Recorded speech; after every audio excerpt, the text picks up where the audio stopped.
USA! USA! USA!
The following program is a collection of stooges talking about happenings in the sports world. It is meant to be comedic informative.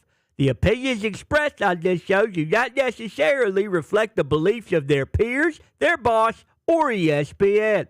There may be some cuss words because that's how humans in the real world talk. If you are young, please seek permission before watching any further. Hey! Why? Let's go! This show stinks, and the fact that you listen, we are very, very thankful for. McAfee on the line with a gorgeous assist. The all-time leading tackler for the Green Bay Packers. You pink! Stutter! Damn it! Be a friend, tell a friend something nice could change their life.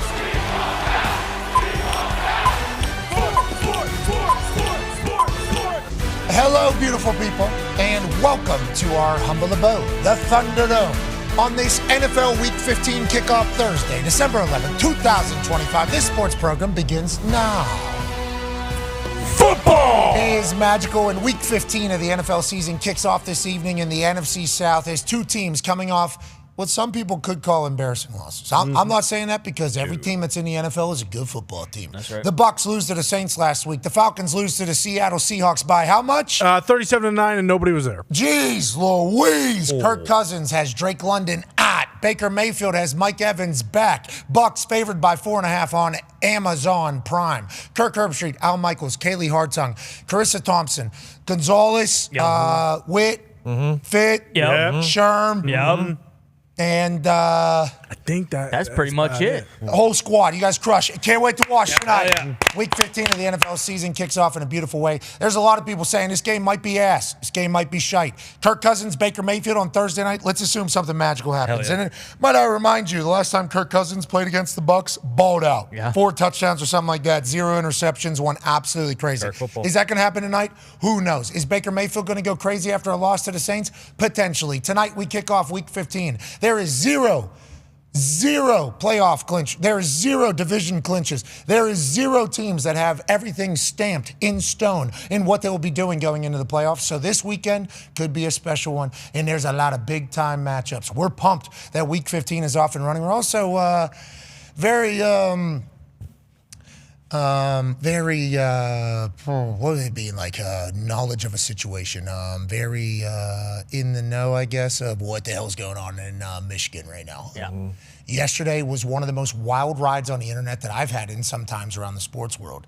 You know, go home from the Thunderdome after a great day here in another U-Ball championship run of D-Bud and Debo, and obviously congrats to Bone and Butts, the D-Block. They continue to be the champion. Go home, hang out with daughter, get a chance to put her up to bed. Every time you check your phone, though, there's a new thing happening with Sharon Moore. So many troll accounts, so many AI, different stories, everything's going crazy. All we do know is Sharon Moore is not the head coach of Michigan anymore. Sharon Moore is currently currently detained in a jail, I believe, in Michigan, not because of the reason why he got fired, but because of what happened immediately after he got fired or acknowledged the fire. We'll have Pete Thamel joining us in about 3 minutes to break down what's real, what's not real, because if you're on the internet last night, boy, there was a lot of things. And with how good AI is, I'll tell you. Oh, man. I was seeing a lot of different stuff. Pete Thamel will break down what we know, what we don't know. Very serious stuff, very serious allegations, very serious storyline that obviously will lead into what the future of Michigan is and who's their next head coach and how they go forward. Biff Poggi, who's a businessman, billionaire, extraordinaire, will be the interim head coach for the Michigan Wolverines. He was this earlier in the year when Sharon was suspended for a couple games. They play Texas, okay, on New Year's Eve in the Cheez-It Bowl. Texas playing Arch, playing their entire team. Sure. Texas not happy about not making it in the college football playoff, gearing up for next year to kind of do their thing. They're only 6.5-point favorites against a Michigan team whose starting quarterback has already taken Michigan all the way out of his entire social media status. And Michigan, for the next 2 weeks, is poachable for any coachable to go and get them. So it's a wild time to be alive. Maybe that Texas-Michigan game, 6.5, might get taken off the board, depending upon who is all on that. That's not for us to care about, though. Just something to think about as we put this out into the world. Texas currently only 6.5-point favorites against Michigan. Who knows what this Michigan Wolverines team looks like by the time New Year's Eve comes around? Just something to think about. The Talks Table's here at Boston Connor, at Ty Schmidt. One half of the hammer, Dahn. Cowboys AP Tone is here. And Con, man, I'll talk to you about this. The internet was alive last night. Oh, yeah. And in our position, okay, we have learned. We have stubbed our toe a few times. Okay, we're live. We are live 3-4 hours a day. Boom, boom, boom. So what we say one day might not necessarily be the exact truth like a week from them because we're living in the moment with the information that we have. Last night, a lot of information, a lot of misinformation, a lot of stories because we're talking about the biggest rivalry in college football. Oh, yeah. We're talking about college football fans, and we're talking about AI being able to create anything. This story seemingly came out of nowhere. Okay, I heard a lot of people on the internet, now a lot of things, but a lot of people were saying like, kind of had rumblings of this. We kind of heard this was going on. It's like, I did. I mean, I was just up there a few weeks ago. We talked to Sharon on College Game Day.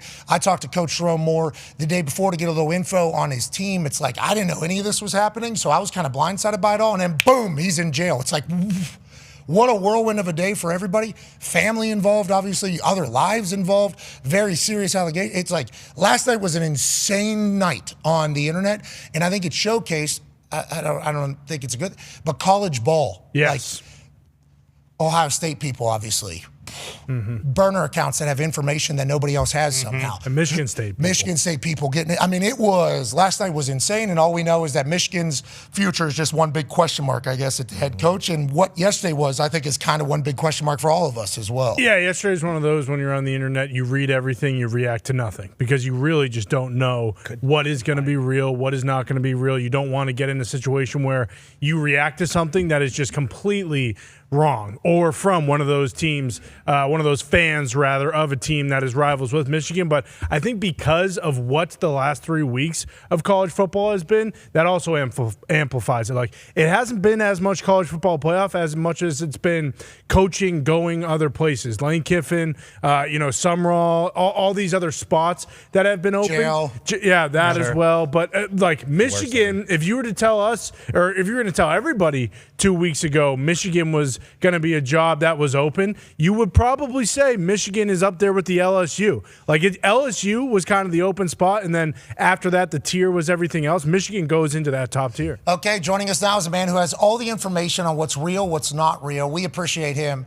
And he's had to report some stuff that Michigan fans didn't like in the past, but he'll report against any school that has anything going wrong. That is why he is the authority, ladies and gentlemen, from College Game Day, both football and basketball, the authority for ESPN, Pete Thamel. Yay, Pete, we appreciate you joining us. Obviously, you and Wetzel, big part of the storylines yesterday. Yeah. Okay, you sent us over a timeline of what you knew, or what you know. Could you potentially walk us through where we stand right now? Because the internet was ablaze last night with so many different things. It could be real, could not be real. What do we know, and where do we stand right now? Pete, thank you for joining us. Yeah, thanks for having me, Pat. This is what we know from a timeline perspective yesterday. Sometime midday, Sharon Moore was dismissed from the University of Michigan with cause. One of the things that stood out to me about that, Pat, is they were very clear that this was because of an inappropriate relationship, and rarely in these cases is that as explicitly stated as Michigan said it. So they clearly relayed that information to Sharon. Not long after that, police in Pittsfield, Michigan, Pittsfield Township, responded to investigate what they called in a press release an alleged assault.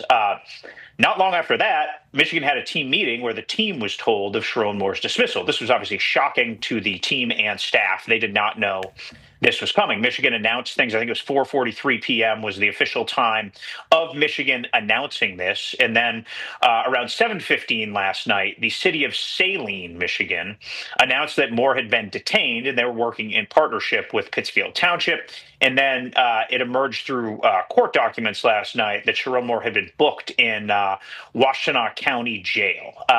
He's still in custody in Washtenaw County Jail. Dan Wetzel, my colleague, just got a statement from Washtenaw County Prosecutor's Office, which basically said no announcement of a decision on charges is expected today. So we will wait to see the fate of Sharon Moore. He remains in custody. We will wait to see if he is charged and then what he could potentially be charged with. And then, obviously legally things would proceed from there. Okay, so thank you for the timeline. Thank you for the information. We saw a lot of stuff on the internet yesterday. There was a potential threat, a suicide threat, and then they say alleged assault. Do we have any more information on the situation that arose from him getting put into protective custody or into jail? Because that was I don't want to say misworded, but it was like kind of a little bit of a guise on what was actually happening. Is he arrested? Is he taken in for his own protection? Like, how do we know any of the information on that particular fact? Pat, until the police come out with a clarifying statement or a police report, I don't think anyone can be certain the exact nature of what he could be charged with. Obviously, the police specifically said they responded to an alleged assault. So that's the baseline fact set that we are going to work off of. This projects to be very complex, and certainly, the notions you referenced on the internet have been bounced around. But I think, to be responsible here, the police documents that will inevitably emerge through public documents in this case as the days unfold here are going to be the guide to what is actually happening. Okay, what are the next couple steps here, both for Sharon Moore and for the University of Michigan? Because obviously they have a bowl game. Biff was put into the interim head coaching role. They are currently 6.5-point dogs against Texas in the Cheez-It Bowl, which is certainly one of the biggest, most popular bowl games this particular season. Michigan and Texas and the Cheez-It Bowl would be a big deal. What are the next steps for Michigan? What are the next steps for Sharon? Get out of jail, obviously, first, but everything else along those lines. Sure. Sharon's expected to retain an attorney. We'll find out if he gets arraigned. If he waives that pretrial hearing, I'd expect him out in the near future. That's just how these cases typically go. We'll see if his case is different than that. But usually, when someone is brought in on this type of allegation, there's a process that unfolds in a relatively quick time frame. The assumption from talking to lawyers in that area about how these things work is that he'd be released on some type of bond in the near future. As for Michigan, Pat, obviously, you and Connor just referenced this volatile coaching carousel. Michigan enters it at an inopportune time, and this is obviously shifting from very serious Sharon Moore situation to football. And this will loom as a giant football story over the next couple of weeks. Michigan is one of the best jobs in college football. It obviously, in this era, has myriad resources that it can leverage. We saw that with the Bryce Underwood signing last year, and it comes at a time where we have seen, about a dozen power jobs open. So obviously big coaches have moved. You've also seen another half dozen really high profile coaches get extensions or get close to being extended. So in theory, the pool for Michigan is smaller than it would have been if the job had opened in a traditional hiring and firing timeline. Now, I've been told this morning that that is not going to quell Michigan's ambitions, right? Michigan obviously institutionally feels like it can go get a great coach. So the conversation about this is going to start with Kalen DeBoer of Alabama. Whether he wants to go, whether Michigan can get him, whether the timing could work would remain to be seen. I would be skeptical, just having been around this long enough, that Kalen DeBoer could navigate the high wire to leave in the middle of the playoff. And also, no one has indicated that he'd be interested at all either. So I would expect some clarity on that fairly soon, just because, from the second this job opened, his name was the first one to emerge. From there, I think you'd have to look at a trio of sitting head coaches who are all excellent. Jeff Brom at Louisville, Eli Drinkwitz at Missouri, and obviously Jed Fish, who's at Washington, who had been at Michigan in less controversial times under Harbaugh before things, the last 4 or 5 years, there was this spate of scandals that we've seen. Fish was not involved in any of those. He brings an extensive NFL background. When you look at the DNA of Michigan football, obviously, what happened when Rich Rodriguez went there. They tend to want to be NFL style, right? That experiment did not work with your former head coach there when they went more spread and tempo. Michigan that reinforced the DNA of that program being sort of defiantly pro-style, NFL style. So I would think, I saw Jesse Minter up on that list. He's certainly, a guy who has been there, who had a lot of success as a coordinator, whose name will be mentioned. So, Pat, Michigan officials are in shock right now. It's hard to overstate just the human nature to this there. So I don't expect a decision, in 48 hours or anything like that. Just in terms of having to gather yourself, there's going to be a lot of board input on something like this. How much say does Ward Manuel have in this hire is, going forward is going to be a question I think that looms over this search. So there's, it's going to be from a pure football standpoint, perhaps the most compelling search of this whole cycle. Okay, so thank you for all the information. There's so many different follow-ups that the boys will certainly hit in different, whether it's Ward Manuel or the players or the Michigan officials and everything like that, how long everybody has kind of thought that maybe this was taking place and information, because it feels like a lot of people are talking like as if they knew something was coming. But there's a 2-week period in this modern world that we're in right now where players are allowed to get poached, right, if you change your coach. And obviously you mentioned Bryce Underwood and you talk about the resources. He's eliminated all Michigan stuff from his profile. There's other, obviously, commits that have gone to Michigan because of Sharon Moore. There's other players on the team that say, well, if we can potentially see what other options are, we're definitely going to do that. That feels like the world that we're in right now. Does that 2-week period start today? Is that kind of how that whole thing goes? And what are we looking at for Michigan when it comes to like what their roster is going to look like by the time we get to the bowl game on New Year's Eve? So, Pat, there's been a rule change, and this is my understanding of it, and these rules have changed a lot. But I'm fairly certain now, if your coach leaves, you are allowed to enter the portal. I believe the number is 5 days after a new coach is hired. Now, obviously, the portal itself is going to organically open on January 2nd. So you're correct, it was, coach leaves, gets whatever it is, you could just go free, right? And that shifted this summer. That's my understanding off the top of my head here to how this unfolds. So it used to be coach leaves, it's free agency season, and as we're in this new era and things are changing, my recollection of the rule is that. Okay. All right, sweet. Thank you for the information. Now let's talk about the information and who had it when. Go ahead, Tone. Yeah, Pete, you talked about athletic director Ward Manuel, and obviously, there's a lot of people upset with him on the internet and a lot of people upset with Michigan in general on the internet on the timeline of potentially when this investigation started and when they knew, because just a week ago was early signing day, so a lot of people were upset that they just let their signing day go on with, no information of this to the recruits and people that sign with them. Do we have any idea when this investigation started in relation to that, or just in general, when Michigan knew potentially? So Tone, this is my understanding of the timeline, and Dan Wetzel reported this morning. There was an initial investigation into this, and nothing credible was found. It came from an anonymous tip. So that information, once it was brought forward and nothing was found, was then closed. And then within recent days, very, very recently, I believe Ward Manuel was in Las Vegas at the Football Foundation event, as most athletic directors are this week. So that just shows, and they hired Kerry Combs as a special teams coach 3 days ago. So this wasn't an organization acting as if they knew something was imminent. They fired the special teams coach last week, brought in a veteran guy in Kerry Combs.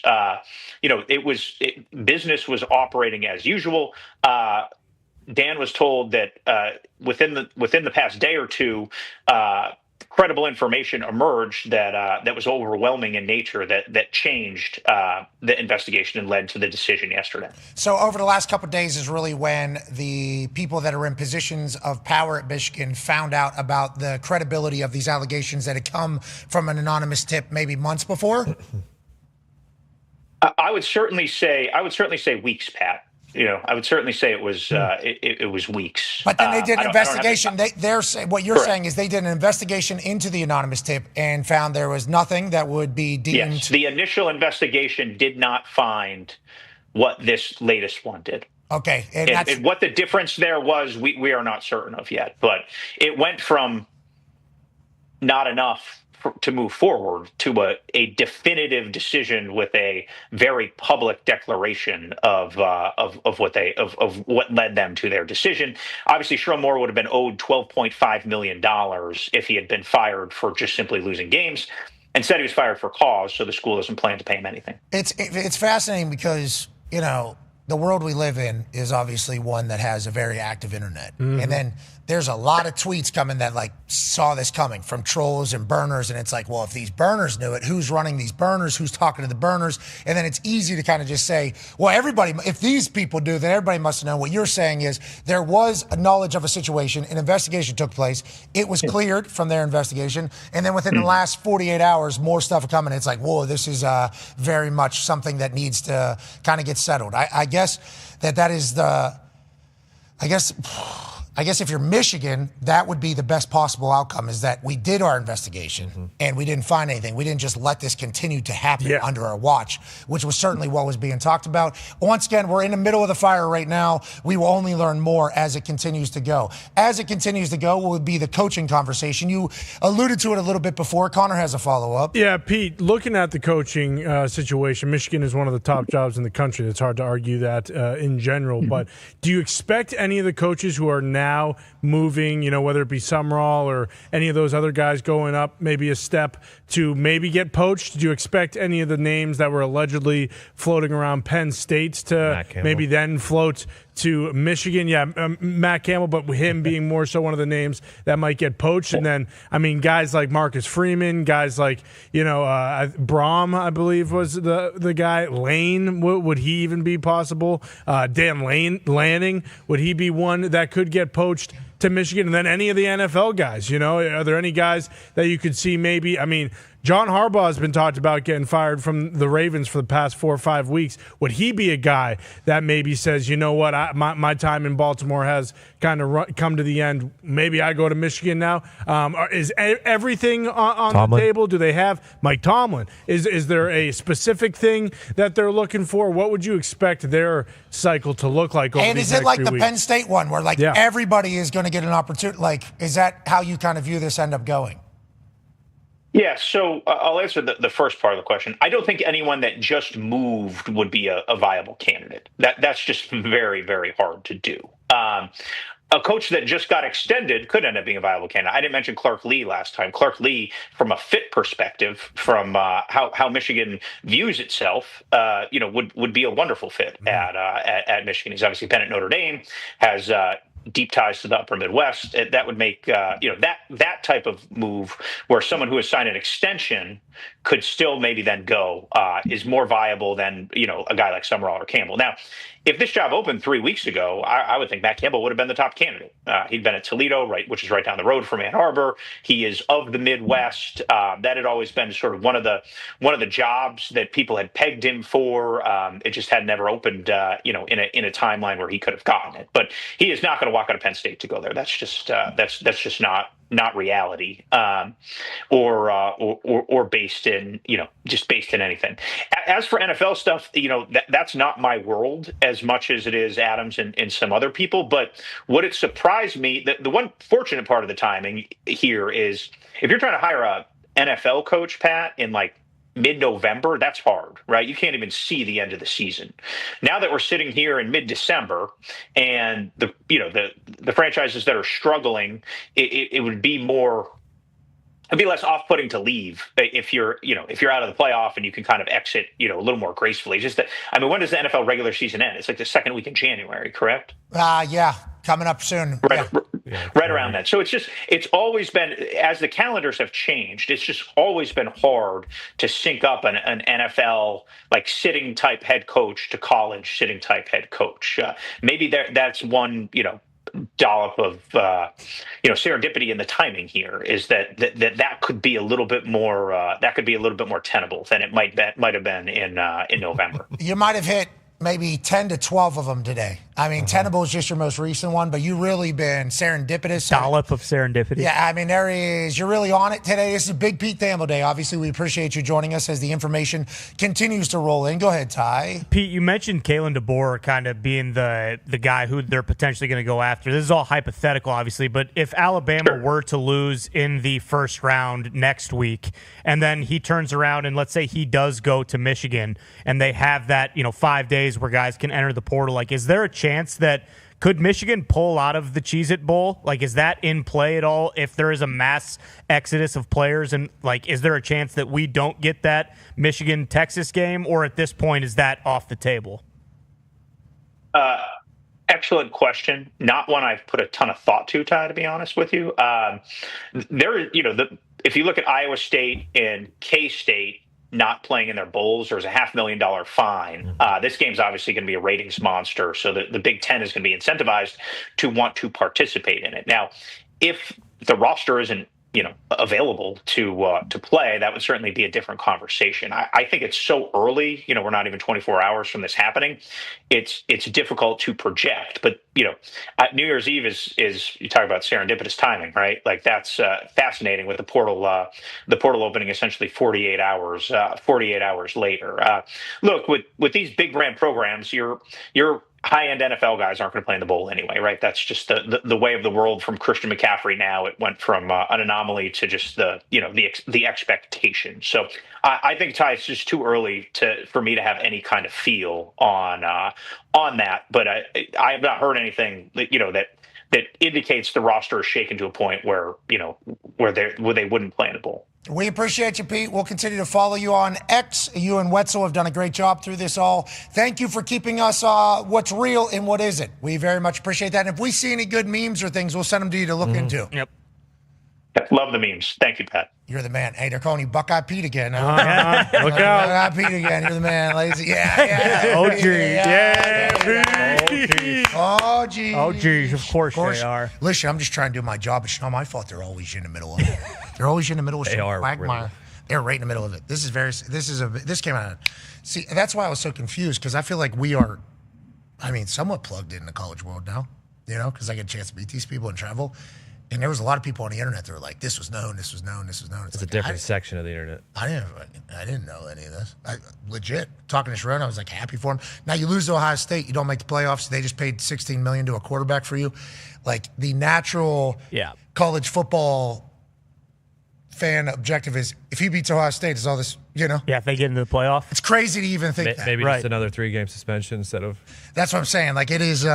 Sports are an insane thing. They are a great unifier, but they're also, potentially something that can expose things. And this is just a sad situation. Sharon's always been nice to us. Yeah. But all this stuff that we learned about quickly and turn around, it's chaos was happening, I guess, behind the scenes over there. How do you even win a game? I don't know. Well, and like you said, that's why it was so hard to track last night, because some of the tweets that you were seeing were backdated like 2 weeks ago, and there were like shreds of truth in those, and then surrounded by a bunch of other bullshit. So it's like, well, this part might be correct. All of this, who knows? So it was like, it really was just, trying to keep your head above water, because it's such a crazy situation that you can kind of talk yourself into believing certain parts of all the kind of more sensational stuff that's out there. Well, especially with the AI being able to make mugshots Right. and Yeah, police exactly. reports. It is outrageous on the internet. Okay, let's pivot away from Michigan and what's going on in college ball. We'll visit with Coach Mario Cristobal here in about 15 minutes or so. His team is in the playoff. Okay, you should be pumped. Yes, very much so. And breaking news, we will be doing a field pass for his game versus Texas A&M down there in College Station. We will also have Mike Elko joining us tomorrow to chit-chat about what's going on. So we're very thankful to both of them. We will be fair and biased. Fair and unbiased. Yeah, you're right. Non-biased and fair whenever we do the coverage. But also, we have so much respect for both these teams. We cannot wait to get down there. We're so excited for the college football playoff to get started, which is why all this negative news potentially happening kind of sucks, because we have so much great stuff around the corner in college football. This week, Army-Navy, can't wait for that. Heisman, obviously excited for that. And then the college football playoffs start in a huge way next week. And college football will showcase why it's great. And that's what we're excited to be a part of and lucky to be a part of. And JMU, Tough. Don't look now. Tulane. I'm worried about Oregon. Yeah, there's a chance. Oregon, no. Ole Miss, whoa. Yeah? Now, if they win by 50, Oregon and Ole Miss there over Tulane and JMU, does that help maybe guide a conversation in the offseason about what we need to do with these 12 spots? Potentially. You would hope so. So we would like to say, Tulane and JMU, you're not just playing for yourselves here. You know that. You're playing for all future group of five. Yeah. Because with how loud it got this year, and everybody was kind of aiming at Alabama and aiming at Miami, and obviously Notre Dame were the mad ones. If Tulane and JMU go in there and lose by 70 points each of them, which I'm not saying is going to happen, certainly possible, but any college football game can have that happen. But those games, not saying it's a definite, but they're certainly possible, especially with how much Ole Miss can do it, right? Mm-hmm. Ole Miss can run it. They can run it up. Oregon, if they just start pounding you. These aren't at neutral sites either. Yeah, these are home games. Yeah. Okay, so there's a chance these get ugly. And if that is the case, then maybe there is a conversation. But if JMU and Tulane hold their own as champions, as two of the top 5 ranked conference champions in the country, I think we're just kind of status quo going forward. So a lot on the line in those two games. Obviously, Oklahoma, Alabama is going to be special on Friday night in Norman. Cannot wait to get out there for College Game Day. Then we'll travel over to College Station. Saturday morning will be College Game Day. And then we'll be field pass on the sideline for another college football playoff game. That's the dumbest thing of all time. I can't believe we get to do that. Hell yeah. Without a doubt. Can't wait. And, you've been there a couple times. Like, I've never been to Kyle Field. I'm so ready for that atmosphere, and not just like a big game week 2 of the season. Like, this is a playoff game. This is insane. You guys should be going to the midnight yell practice the night before. Why not? Yeah, you guys should be doing When it. in Rome. Definitely. Yeah, you guys should definitely be doing that. Can they change it to 10? What's that? I know you got kids. For those who have children. Yeah, I don't think they will. I think it's pretty standard timing. I think everybody kind of understands the deal. But I had a chance to sit outside the stadium. I guess I was laying at the time, because I was staying in a bus with where they had my bus at was right outside of the stadium. And obviously there's a large amount of people just gathering to go in. And I was told that it was going to happen. I don't think I fully understand what was going to take place.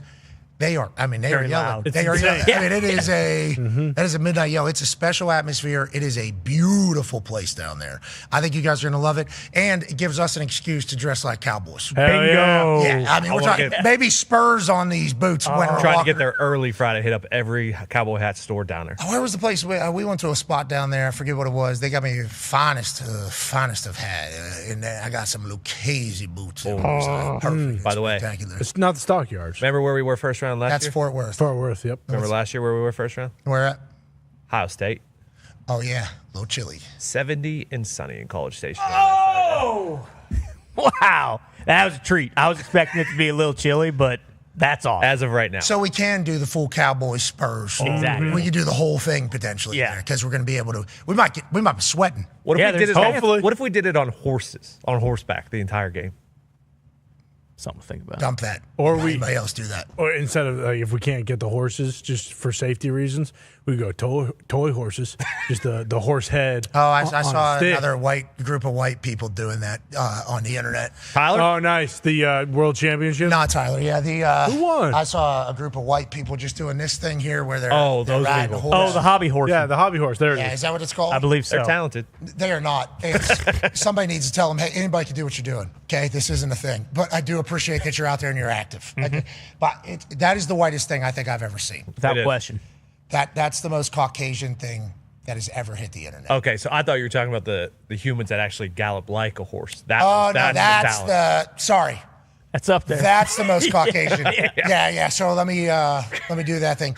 But on that note, we appreciate that you're out. Yeah, here it is. I appreciate you're out there doing it. I appreciate you're out there doing it. Athletes. Yeah. Hey, I mean those are ups. That's good play. I like what you're doing. The ones that are on all fours acting like they're horses, also a thing. I saw a fight coming out of Russia, probably, or somewhere over there. 2 heavyweight professional MMA guys taking on 10 amateur guys. Okay. That feels like something that only happens over there. Certainly. Very Eastern European. I'm excited that we get a chance to kind of see what the outcome would be over here in our country, where we'd never let that happen. But I do appreciate that this is happening. My God. Yeah, this is sick. Just all out chaos. Yeah, just full out chaos. Not a lot of English words have ever been spoken by any of these people, but this is happening in the world. Okay, this is just What happening. are those refs supposed to do? You see that guy running in there trying to Well, I break think it? they're dragging bodies, right? You You have been Yep. eliminated. Okay, it's now 2 versus 9. They're even doing the Squid Games announcement. Yep. It is now 2 versus 6. But there was a little bit of the amateurs attacking from behind, they're which was a putting up smart a fight. play. So this is happening in the world, just like the pony riding is happening around the world, and the fake horses are happening around the world. Let's talk about what's happening in the NFL world. So in the NFL, I guess every single year at this time, there are winter meetings. I guess that's what the MLB calls it. But the owners have met at this time for a long time. This year, they decided we're not going to do it. We'll just meet virtually. Yesterday, some group met. Today, the owners will meet. And this is when we start getting some news on maybe some adjustments that are taking place. Big adjustment that's about to take place. The NFL and the refs are about to have a new deal. In May, the NFL refs union's deal with the NFL is expiring. So the NFL, I believe, has been trying to negotiate a deal. If you listen to the source says from the NFL, because the last time we had to back up refs, it was embarrassing for the league. It was not good for anybody. It was chaos. But the last time we had those backup refs, whenever they were literally getting everything wrong, is it supposed to be on the left hash or the right hash? Who knows? Why are we reffing an NFL game? We're not supposed to be here. Oh, we're scabs. Yep, exactly. They would call catches wrong. They would call touchdowns wrong. The balls would be wrong. The whistles would be wrong. The timing of everything was wrong. The backup refs really put this refs union in a great spot. So whenever the backup refs cause full chaos on prime time with the non-touchdown touchdown thing to win the game. Fail Mary, yep. The Fail Mary. The NFL refs unions, at that point, knowing they had a lot of leverage, go to the NFL and say, you want us back or not? Here's what we need. We're not talking to any media afterwards. We're not allowed to be full-time. We're allowed to work other gigs if we want to. And after the season, you can't even talk to us until May. You want us to do training in the offseason? We don't need it. Okay, if you want to talk to us about a little accountability in the offseason, we don't need it. You don't talk to us until May. And in May, you tell us what you're expecting, what the new rules are, and then we'll move forward. So I like the fact that the NFL has come out through Troy Vincent, but the NFL as a whole has come out and been like, hey, we're trying to make this ref thing better. The refs union, though, they're not really listening to this entire thing, because the refs deal is very sweet, because they were able to negotiate this deal whatever the bad refs were the complete problem for the NFL. Bruce Arians has said on this show for multiple weeks and said the most powerful union in sports is the NFL refs union. They have no accountability. There's literally nothing expected of them, and that's written into the contract that they signed with the NFL. So now that it's up, I think we all see an opportunity to maybe kind of dodge, duck, dip, dive, and dodge our way to a better way.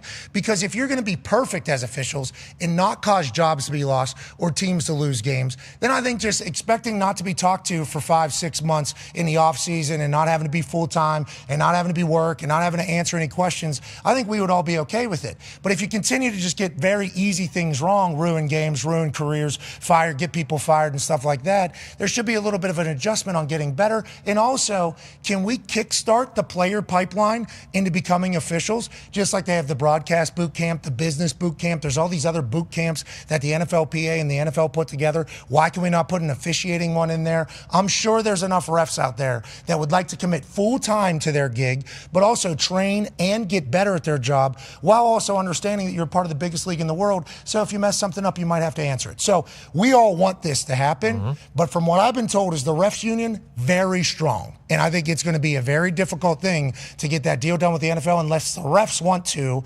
And everything we learned from the refs during the Fail Mary and the scab refs was they don't care. These people are going to do what they're going to do. So I think we're staring down a pretty big situation, but an opportunity for potential good change if there's an agreement to be able to be made. And there's been some great change in college already. Like the biggest thing for me that I think of is the ref from the Georgia-Texas game, I want to say, and they ended up reviewing, 9 of 11 the calls that he made being wrong. And so what they did is they just, hey, you're suspended. Like, you're dumb for the year. 11 of the calls you made, 9 of them were incorrect. So it really would just be an accountability type thing, would be one just simple step. The other thing might be like, hey, we're at a point in technology now where we can kind of rely on it very heavily if they can figure out exactly how to do it. Like, clearly the Hawkeye technology, that still doesn't work because it's based on where the ball is placed. It has nothing to do by the humans. By the human. Yeah, like if they could figure that out maybe over the next few months, that might help as well. But accountability would just be the biggest thing. Accountability would be great. Full time would be great, so we don't have to worry about them potentially taking pay. Not that they're not getting paid a lot and all this type of stuff, but just in a modern world that we're in, full time would be good. Year-round commitment would be good. Having a pool of refs that you could maybe substitute bad refs with, a development system, like it's all there already in the NFL with the players, with the coaches, with the systems that we have. Just apply it to the refs is kind of how I think we all are at the point of thinking. But from our understanding, from our source Says in the NFL, that refs union, they know that they got everybody by, the thin hairs, and they will continue to act as such.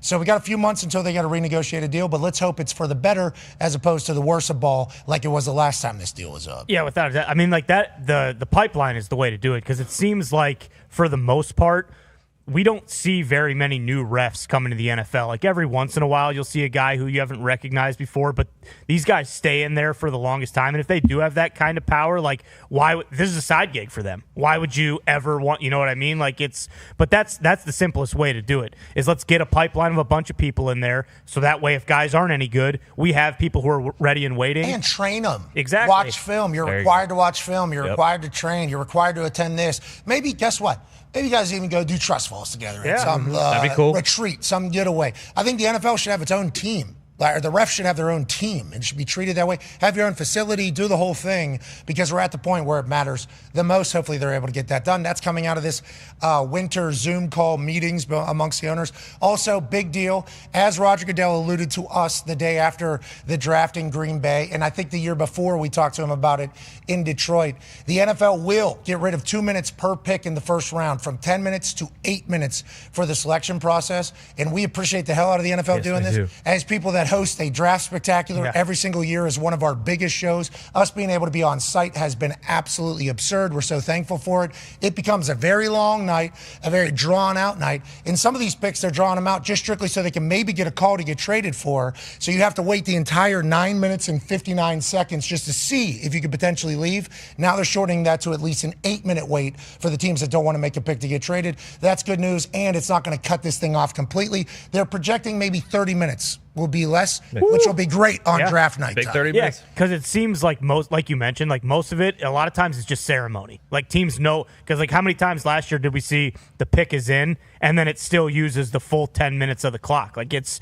mostly ceremony. So if we can shave off 30 minutes, why don't we? Heading to Pittsburgh, you think they're shortening it just strictly because they're in Pittsburgh? What's the deal? What's that all about? Yeah, they could be worried about, that extra 64 minutes potentially of Yinzers having a chance to booze and just get riled up. There's a chance. Cut it off. I like the fact that they're cutting it down. I think if you don't know who you're taking by the 7th minute, you're probably going to be shit out of luck anyways. Yeah. And no offense to anybody in the first round, to the people that get drafted or to the teams doing it, for a large portion of the first round, it is on who's going to hit, who's not going to hit. Is the extra 2 minutes going to change anything? I don't think so. It makes it a better viewer experience. And I appreciate that Roger Goodell, literally as soon as he sat down with us, he was like, last night I was thinking, we got to move this a little bit quicker. It's got to be him standing up there behind the scenes like, oh. I was going to say, he's sitting in the green room too. We're still doing this.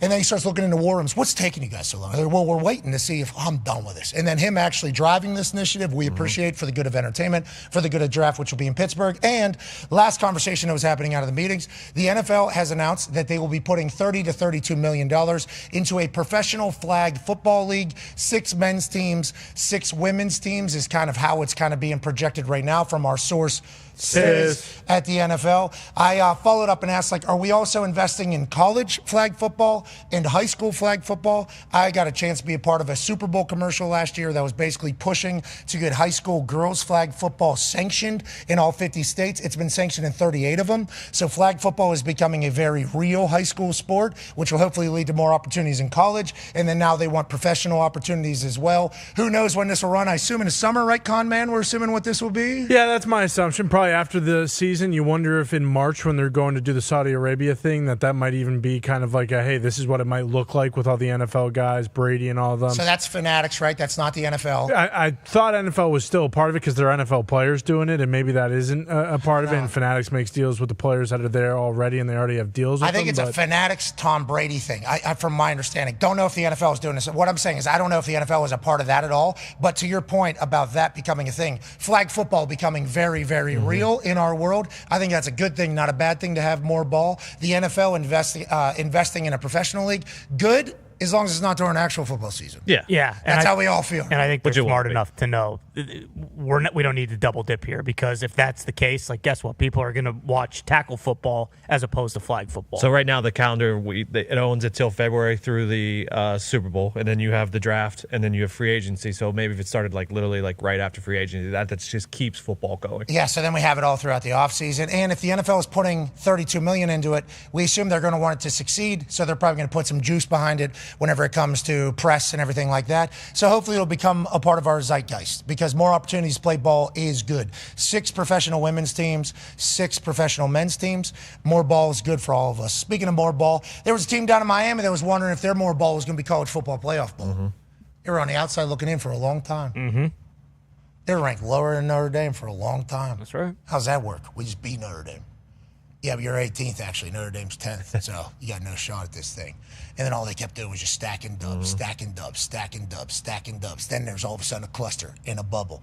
And all they're wondering is, do the games matter? Why are we even playing them? Well, the committee said, yes, they do. Ladies and gentlemen, joining us now, a man who'll be taking his team down to College Station to take on Texas A&M next Saturday in the first round of the college football playoff. The head coach of the Miami Hurricanes, Mario Cristobal. Hey, coach! What's up, dudes? How we doing? Hey, hola, amigo. How you doing, brother? You're in the tournament. Hey, you're in the tournament. Yeah. Estoy muy bien. ¿Cómo está usted? Sí. Yeah, I don't know what you said there, but I certainly agree with how you said it. I want to let you know that. Look for the captions later, and shout out to AI. Like my screenshot back here?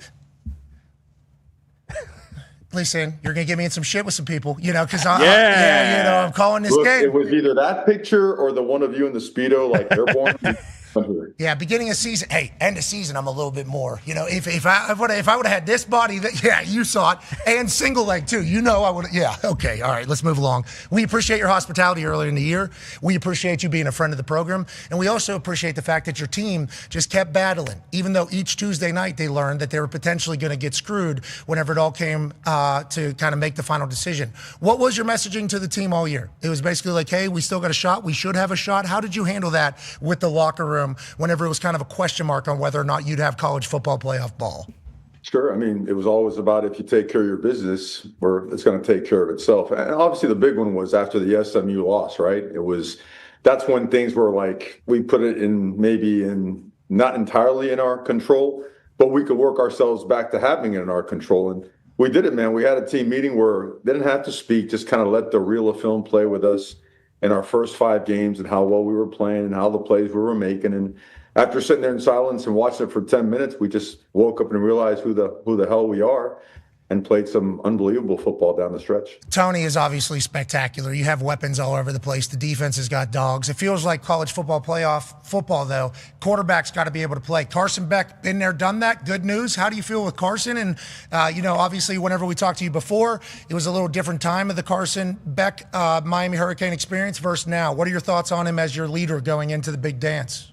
Yeah, down the stretch, these last 4 games, I think you've seen his numbers, man. He's playing at a really, really high level. And quite honestly, he's fully healthy now. And he was healthy going into the season, but not at this level. Like that arm is strong now. He's slinging it. He's really comfortable with our offense, and it led to just an awesome November. So we're fired up about him and certainly confident in everything that he's been doing. And our guys love him, man. He's a real deal dude. Playing a real team, obviously, in the college football playoff in Texas A&M. At one point, they were the only undefeated team left in the SEC. Go ahead, Tone. Yeah, Coach, I don't know if you want to comment on this or not, but I saw he's first team All-SEC, so he's great. One of the tackles for Texas A&M said that it's not going to be a problem blocking Ruben Bain, who is projected to be the number 1 defender in this upcoming draft. Do you think Ruben has heard that yet, and how do you think he feels about that? I think when I hear stuff like that, I just always say the same, no comment. I thought that might be it. I love everything about it. How do you feel about the vibes of your team? What was the moment when you guys get into the playoff, when you find out it's Texas A&M? What is your locker room? Do you feel like you have obviously a bunch that ready to go win a national championship, but do you feel like mentally, physically, you do have a squad that can go here?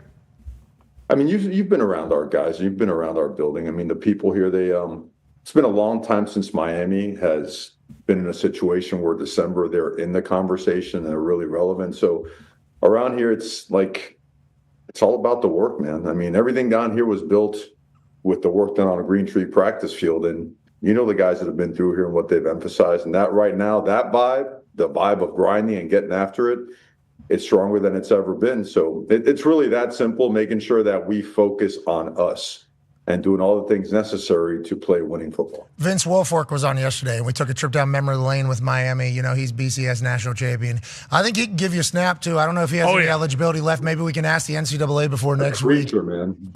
I was a GA when he was on the scout team when he had to sit that year. And I'm sitting there as a GA going, I've got Vince Wilfork, I've got John Vilma, Ed Reed. Like, why am I leaving here? Can I just stay here as a GA and be part of it? So, yeah, Vince is an awesome dude. You see how he's trimmed down, too, now. He looks great, man. And he's an exceptional human being, and love having him around. When he's around, the guys go crazy, man. They love him. He just got off his 3rd consecutive holiday USO tour, where he leaves after Thanksgiving, before Christmas, and goes over to the Middle East and kind of sees the troop. And he talked about how important it is. He's like, good dude. I think a perfect indication of who you were trying to have represent the U. Ty has a question for you about maybe the future of the U while also balancing the current. Yeah, Coach, how was it handling the chaos of, lobbying to get into the playoff when you guys felt you'd done enough and that you should be in? And then on top of that, you have early signing day. You knew that what the class that you were going to bring in was going to be very important, and then also just hoping that you're going to get in the playoff. Like, how nice was it being past that and now just going back to, hey, now we just prepare to go play football? All the hay is in the barn with all that BS, and now I can do what I'm supposed to be doing.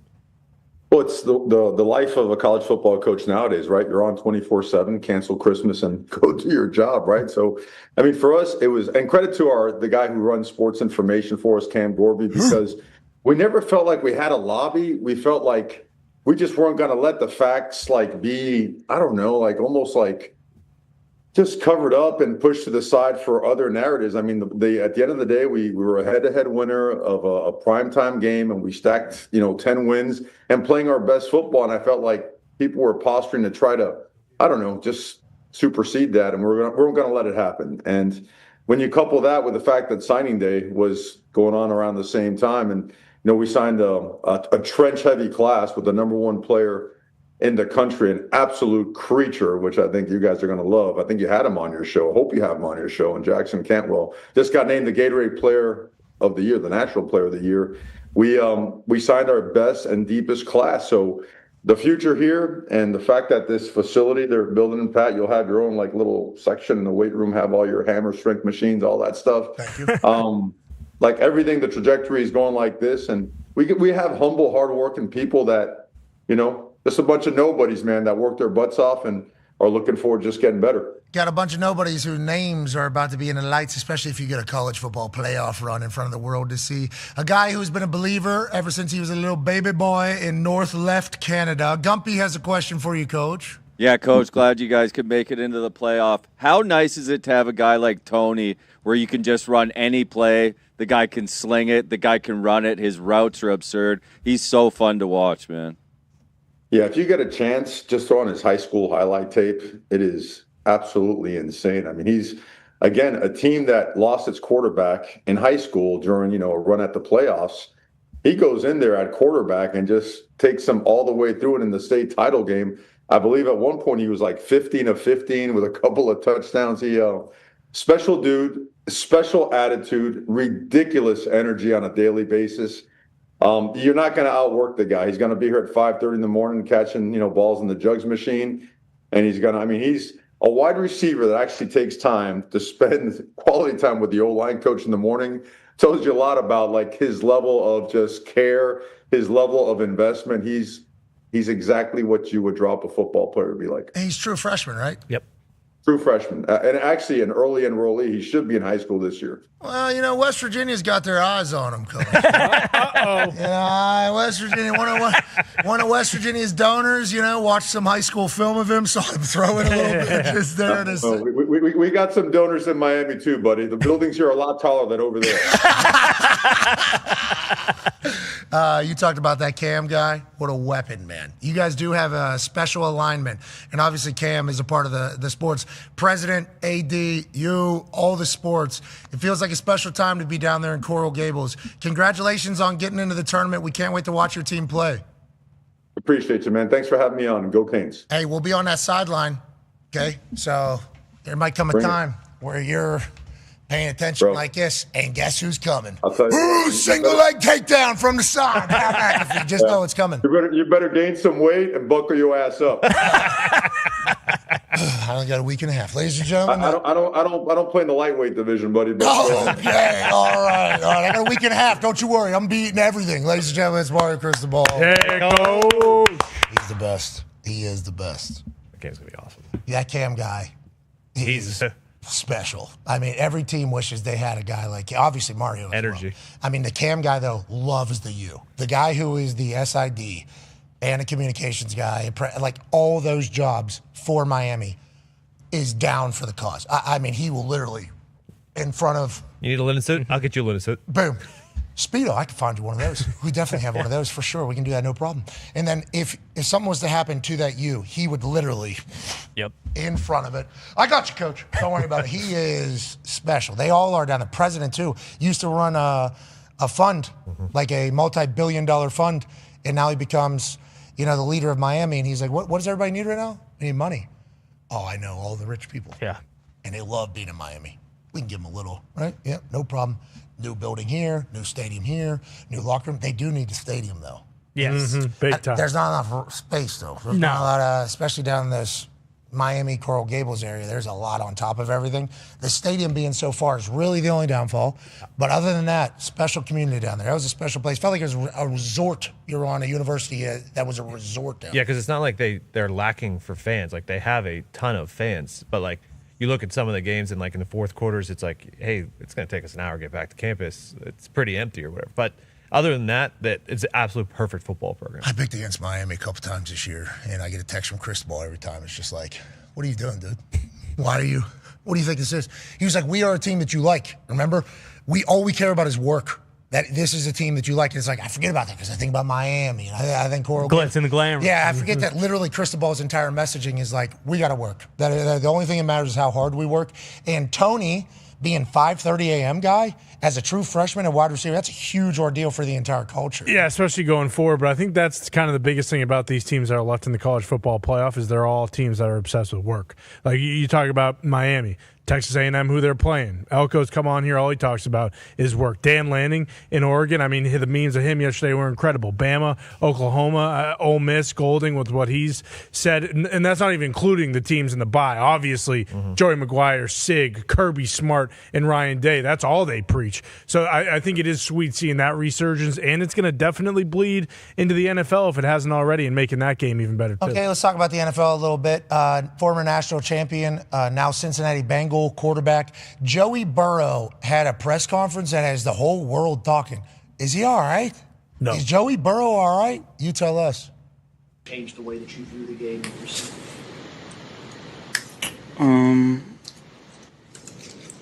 No, it certainly doesn't change my desire to win. If I want to keep doing this, I have to have fun doing it. I've been through a lot, and if it's not fun, then what am I doing it for? Whoa. He would go on for another minute and a half, obviously, as he would continue to give an answer. But that scares me. Joey B, we hope you're having fun. You're really good at football. Really good. You're really good at spinning it. I don't want to say your entire life you've been a great ball player, because there's obviously other personalities and other parts of you who definitely exist. You're super handsome. I think you like fashion. Obviously, you're into other things. But whenever you talk about football, Joey Burrow, we talk about you, buddy. You're a stud. We hope you're having fun. We're sorry you're going through it. But on that note, whenever the Cincinnati Bengals decided to build the team the way they built the team, a lot of us wonder, are they going to be able to win the big games, which ultimately brings the real happiness to the true competitors, which we think Joe Burrow is. So are they ever going to be able to get back to where they were a few years ago in the Super Bowl? We're not sure the way it's built, but we do know, Joey B, we hope you have fun, dude. Come on. You're Joey B. And also, some of it is going to suck. Yeah. Some of it is going to suck. We just hope you keep battling, brother. I don't like all the injuries. I obviously saw the Andrew Luck story happen in front of my eyes. I mean, it is it's a wild thing when one of the greats this early starts saying, is this for me anymore? We hope he says yes. But that's not good. Not at all. All right, we'll be back on the other side. AJ Hawk will join us. Coach Mike McCarthy will join us. Is his name up? Ooh. I don't know. Be a friend, tell a friend something nice. It might change your life. We'll see you on the other side.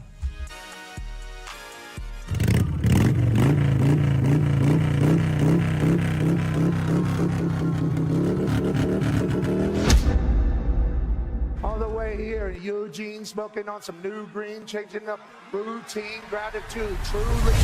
I'm all the way in Eugene, smoking on some new green, changing up the routine, gratitude, truly. Feel like new school, Dean, life's pretty cool, G, 3 jobs, few beans, tank top, blue jeans. So this is insane. I'm the 5th guy ever to ride this motorcycle. It's a 1996 Fat Boy. They've been doing it since 1999. It's called the Leader of the Quack. You can call me the leader of the quack right now. Quack, quack, quack.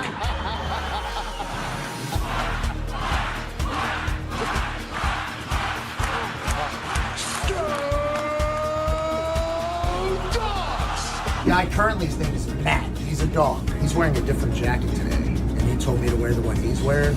This is a Grateful Dead one, so I'm gonna wear this one. Leader of the Quack coming in 3, 2, and Move shots, view screens, movie star, 2 scenes, bank account juicy, cancel you me, boogeyman spooky, folks watch who sees, hating folks dookie, yeah you waiting for.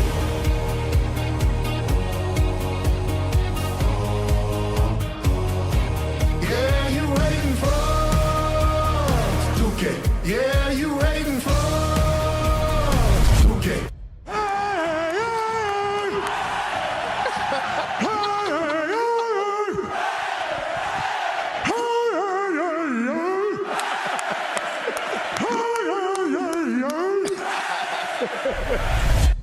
Yeah, I'm up here in Eugene, smoking on some new green, checking out some new scenes.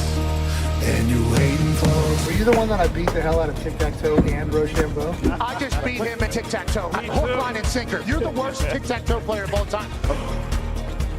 Yeah, get out. Undefeated. Completely different. You guys came down into the thing. Boom! Go! Go! Make me want us. Put my hands up and hang my heels up and smoke some trees. Give me the Oregon Ducks to get a huge win today.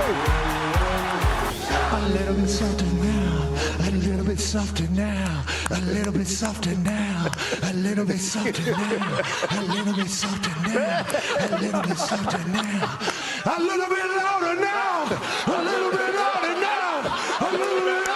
The following program is a collection of stooges talking about happenings in the sports world. It is meant to be comedic informative. The opinions expressed on this show do not necessarily reflect the beliefs of their peers, their boss, or ESPN. There may be some cuss words because that's how humans in the real world talk. If you are young, please seek permission before watching any further. Hey, what? Let's go. This show stinks, and the fact that you listen, we are very, very thankful for. McAfee on the line with a gorgeous assist. The all-time leading tackler for the Green Bay Packers, UP. Damn it! Be a friend, tell a friend something nice could change their life.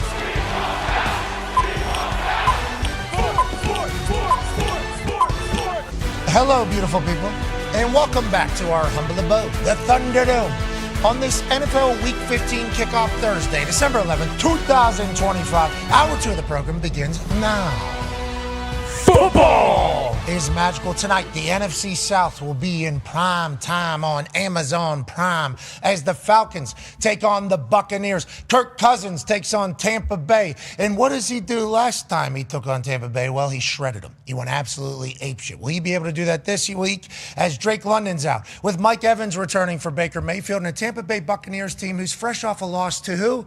Oh, the corn shucker, ball shucker, the touchdown shucker, the win shucker, Tyler Shuck and the New Orleans Saints. What does tonight hold? We have no idea. We'll be excited to watch Kirk and Al and Kaylee Hartung and Carissa Thompson and Fitz and Witt and Sherm and Tony Gonzalez all on the call as Amazon provides a Week 15 kickoff that we'll all remember for the rest of the time. The Toxic Table is here at Boston Connor and at Ty Schmidt. One half of the Hammer, Dahn. Cowboys AP Tony is here, and joining us live from an attic in Ohio, ladies and gentlemen, is a college football national champion, a Super Bowl champion, a Ryder Cup winner, ladies and gentlemen, AJ Hawk. First of all, AJ, I have to ask you, Cristobal said I'm in the lightweight division. I don't like that at all. Did you hear that from him? Kind of a shot, multiple shots from him that you heard that I heard as well. Yeah, I definitely heard that. And I don't think he knows how much you weigh, first off. And second, you're going to have to try to take them down now during the game. So hopefully they're doing well. Whenever they're doing well, say they score a touchdown or something, that's when you got to go get them. Yeah, we need him to be distracted. I might also call for your help. So I hope you're. I don't know if I want to help on that one. I mean, Cristobal, he seems like he doesn't mess around. Is he a jiu-jitsu guy as well? Yeah. Yes. Yeah. You're on your own there, pal. Black belt. Yeah, I think he does have a black belt. I do believe rolling is like a part of his entire thing. No. Yeah. That's how we got in the conversation down Coral Gables when I thought about getting after him. And he looked at me and he's like, "Do you want to go?" On air. Oh, yeah. Oh, yeah. And I was like, He was not amused. That was a joke. I was just, You see, this is my thing I do with UFC fighters and people that have cauliflower ear. Obviously they could beat my ass, but I just want to let them know that boom, boom. You tapped out Diamond Dustin Poirier. Exactly. That's a good point. He had no idea that was coming. Mm-hmm. That was That was on the same show. Roger Goodell telling us that the draft clock was way too long in the first round, and we're going to be able to shorten that. Let's get to tonight's game, shall we? Foxy put up a tail of the tape. I think we should dive into it. AJ, the NFC South tonight on Amazon Prime. What numbers kind of stick out to you that we need to be looking at, and what you're looking at? I mean, look at that rush defense of the Tampa Bay Buccaneers. Obviously, 8th, they do pretty well. So let's see if they can shut the run down and make Kirk Cousins one-dimensional, see if he can beat you through the air. Do you think Kirk has some magic left? I think he does, but I'm leaning the Bucs right now as we talk. The line is now 5.5 for the Buccaneers. They were favored a full point move. That feels a little interesting from the beginning of the show until now. Tone, what does that say? Yeah, especially since, because more and more money is pouring in on the Buccaneers, it will tend to go in that direction versus last week when we had the reverse line movement, which is weird when you're getting more money on a team and the line benefits the other team. But this today, with the money coming in on the Bucs, this was the direction that it would go in if we're just looking at it like that. And Jalen McMillan, Mike Evans being back, so they're going to have Godwin, Ibuka, Mike Evans, and Jalen McMillan for the first time all year. No Cade Otton. He's doubtful. They're starting tight end, but having those four with Bucky Irving finally back as well, their offense will now finally be full strength for the most part. I think we all feel the same way about the Bucs tonight. It just kind of feels weird. I assume, what's the percentage of money? Do we know what the percentage of money? 68, I believe. 68. It's creeping moving towards that 70% line. And obviously the Buccaneers very much still in the NFC South running. They have the Falcons and then 2 times with the Panthers. The Panthers, who are also in it, have the Saints, which the Bucs just lost a crucial game to. And then they got the Seahawks as their alternate game, and then the Dolphins. So these two are obviously going to have to figure out who's going into the NFC playoffs to take on a very top-heavy NFC team. But we love that Week 15's happening. And you guys were saying the other day, this is a shite game. This game? Well, what are you talking about? What are you talking about? Just relativity. I have a tough time. I feel bad for Kirk Cousins as of late. Watching him play, I just feel really bad for him, and I just hope it's a competitive game because, boy. And you know what? A big part of that is recency bias because Seattle is very, very good, and they just beat the absolute dog shit out of them. So maybe I'm leaning a little bit too much on that with how bad they looked last week. But no Drake London, Bucs being pretty stat against the run, Bijan Robinson kind of being their only weapon. We'll see. I hope it's a good game. It's Thursday. It's kicking. I mean, the rest of the slate this weekend is great, so it'd be nice if we could get a big boost going into the weekend. If Tampa Bay demolishes Atlanta, how do we feel about Raheem? Bye-bye. That's right. I'm saying there is those potential. It's Week 15, bro. Second year. It's Week 15. We're getting to that point now. We are getting to that point of the season. Not that we haven't already. There's obviously already been a firing or two. But, we're getting to that point now where a primetime loss or an embarrassing loss for an owner can cause an emotional reaction. I'm not saying Arthur Blank will do that, but I'm just saying we are at that point of the season where things can bubble and come to a fester very quickly, especially if in the division you get blown out on primetime. There's a chance that that's going to get very, very loud. We like Raheem. We love Raheem. Yes. But it feels like the people in Atlanta do not. Everything I hear out of Atlanta. Now, granted, there's probably a lot of Falcons fans that love Raheem and understand it's going to be a process, yada, yada, yada. But it has gotten very loud for him and very early in his tenure down there. And the things that matter, like how it looks. Like they got blown out at home. Nobody's even there to watch. The week before, even just going past because Seattle's good, the week before they lose to the New York Football Jets. And, I get Penix is hurt and Drake London is hurt, and those things do also account. But at the same time, the competition doesn't look like it's there for the team. Yeah, and I think to your point, Tone actually just sent in a video. Yeah, I sent in a video of the crowd. This is at kickoff, and there is no one there. There is something about being a bad team or whatever, but when the owner when it's a bad team, the owner looks at the stadium and sees all these empty seats, that does not help the case either. Especially when the day before the SEC championship was there, and it's packed, chocked full, and it just Also, going into the year, the Falcons were a very trendy pick to win this division. The expectations were very high this year, and I understand Michael Penix got hurt, but it was even starting to kind of go that way before he got hurt. So it's just kind of been a whatever can go wrong has gone wrong, and I think that has a lot to do with it too. Yeah, the empty stadium is always the problem because that goes right to the pockets, which we understand is exactly what kind of drives decisions. Yeah. And you talked about the SEC championship the day before. Atlanta Hawks, night before that. There you go. Packed. It was a celebration of Atlanta basically the entire weekend. Everything was filled up. And I think they stink too. So it's if they stink and people are still showing up in droves to go to those games. And at Mercedes-Benz Stadium, very expensive. Yeah. But also very nice. Very nice. The stuff in there, Arthur Blank has made a point for it to be affordable. So it's not even as if you're going there and beers are more expensive. No, that's not how it is. And you have to think, hey, we are looking at the Carolina Panthers, and we are now the Carolina Panthers. And we like the Carolina Panthers now. And we think that the Carolina Panthers, AJ, all made a change whenever the Grinch's heart grew 3 sizes. Who is the Grinch in this particular case? The owner, David Tepper. This guy who the only stories that we were talking about with him was not only what he did back in the day in the financial world whenever he bought somebody else's house that was potentially above him and then just tore it down to build a bigger one just to prove a point, basically, or the new facility and saying nah, or the throwing eye, or the knocking off the hat, this guy was in everything. Charlotte FC, the soccer team, had 45 coaches in 2 years because Tepper didn't like anything that was happening. The Carolina Panthers, they had 250 people in the stands at the end, and Tepper was the owner was basically the reason of this entire thing. Then he offers up the stadium. He donates a bunch of money for the hurricane relief down there. He hires the right people, seemingly, becomes a little bit hands-off. And all of a sudden, the Carolina Panthers Charlotte FC starts becoming a little bit. And now we got Tepper in a Christmas sweater talking to cameras. It's not that shabby. Listen, it's pretty good. It's just it's all building process. And look, we'll see where we go. We'll see what happens. But we do think, as I said, Canales, Morgan, Gillis, and everybody here in the whole organization, I think we're building something special in Carolina. And we've been building it outside the community. We're building it on the field. So it's a total picture, and hopefully we can go on, and we have that for many years here. And that's what we're looking for. Yeah, great microphone setup. Yep, without a doubt. Yeah. But I like the fact that Tepper's out there in the community. Honestly, has there been a bigger change in how somebody is viewed than him? I think that's very real, AJ. Yeah, for multiple years in a row, it feels like we just talked like, oh, what's the next thing where he, shut down the practice facility or he has issues with somebody, there's signs about him.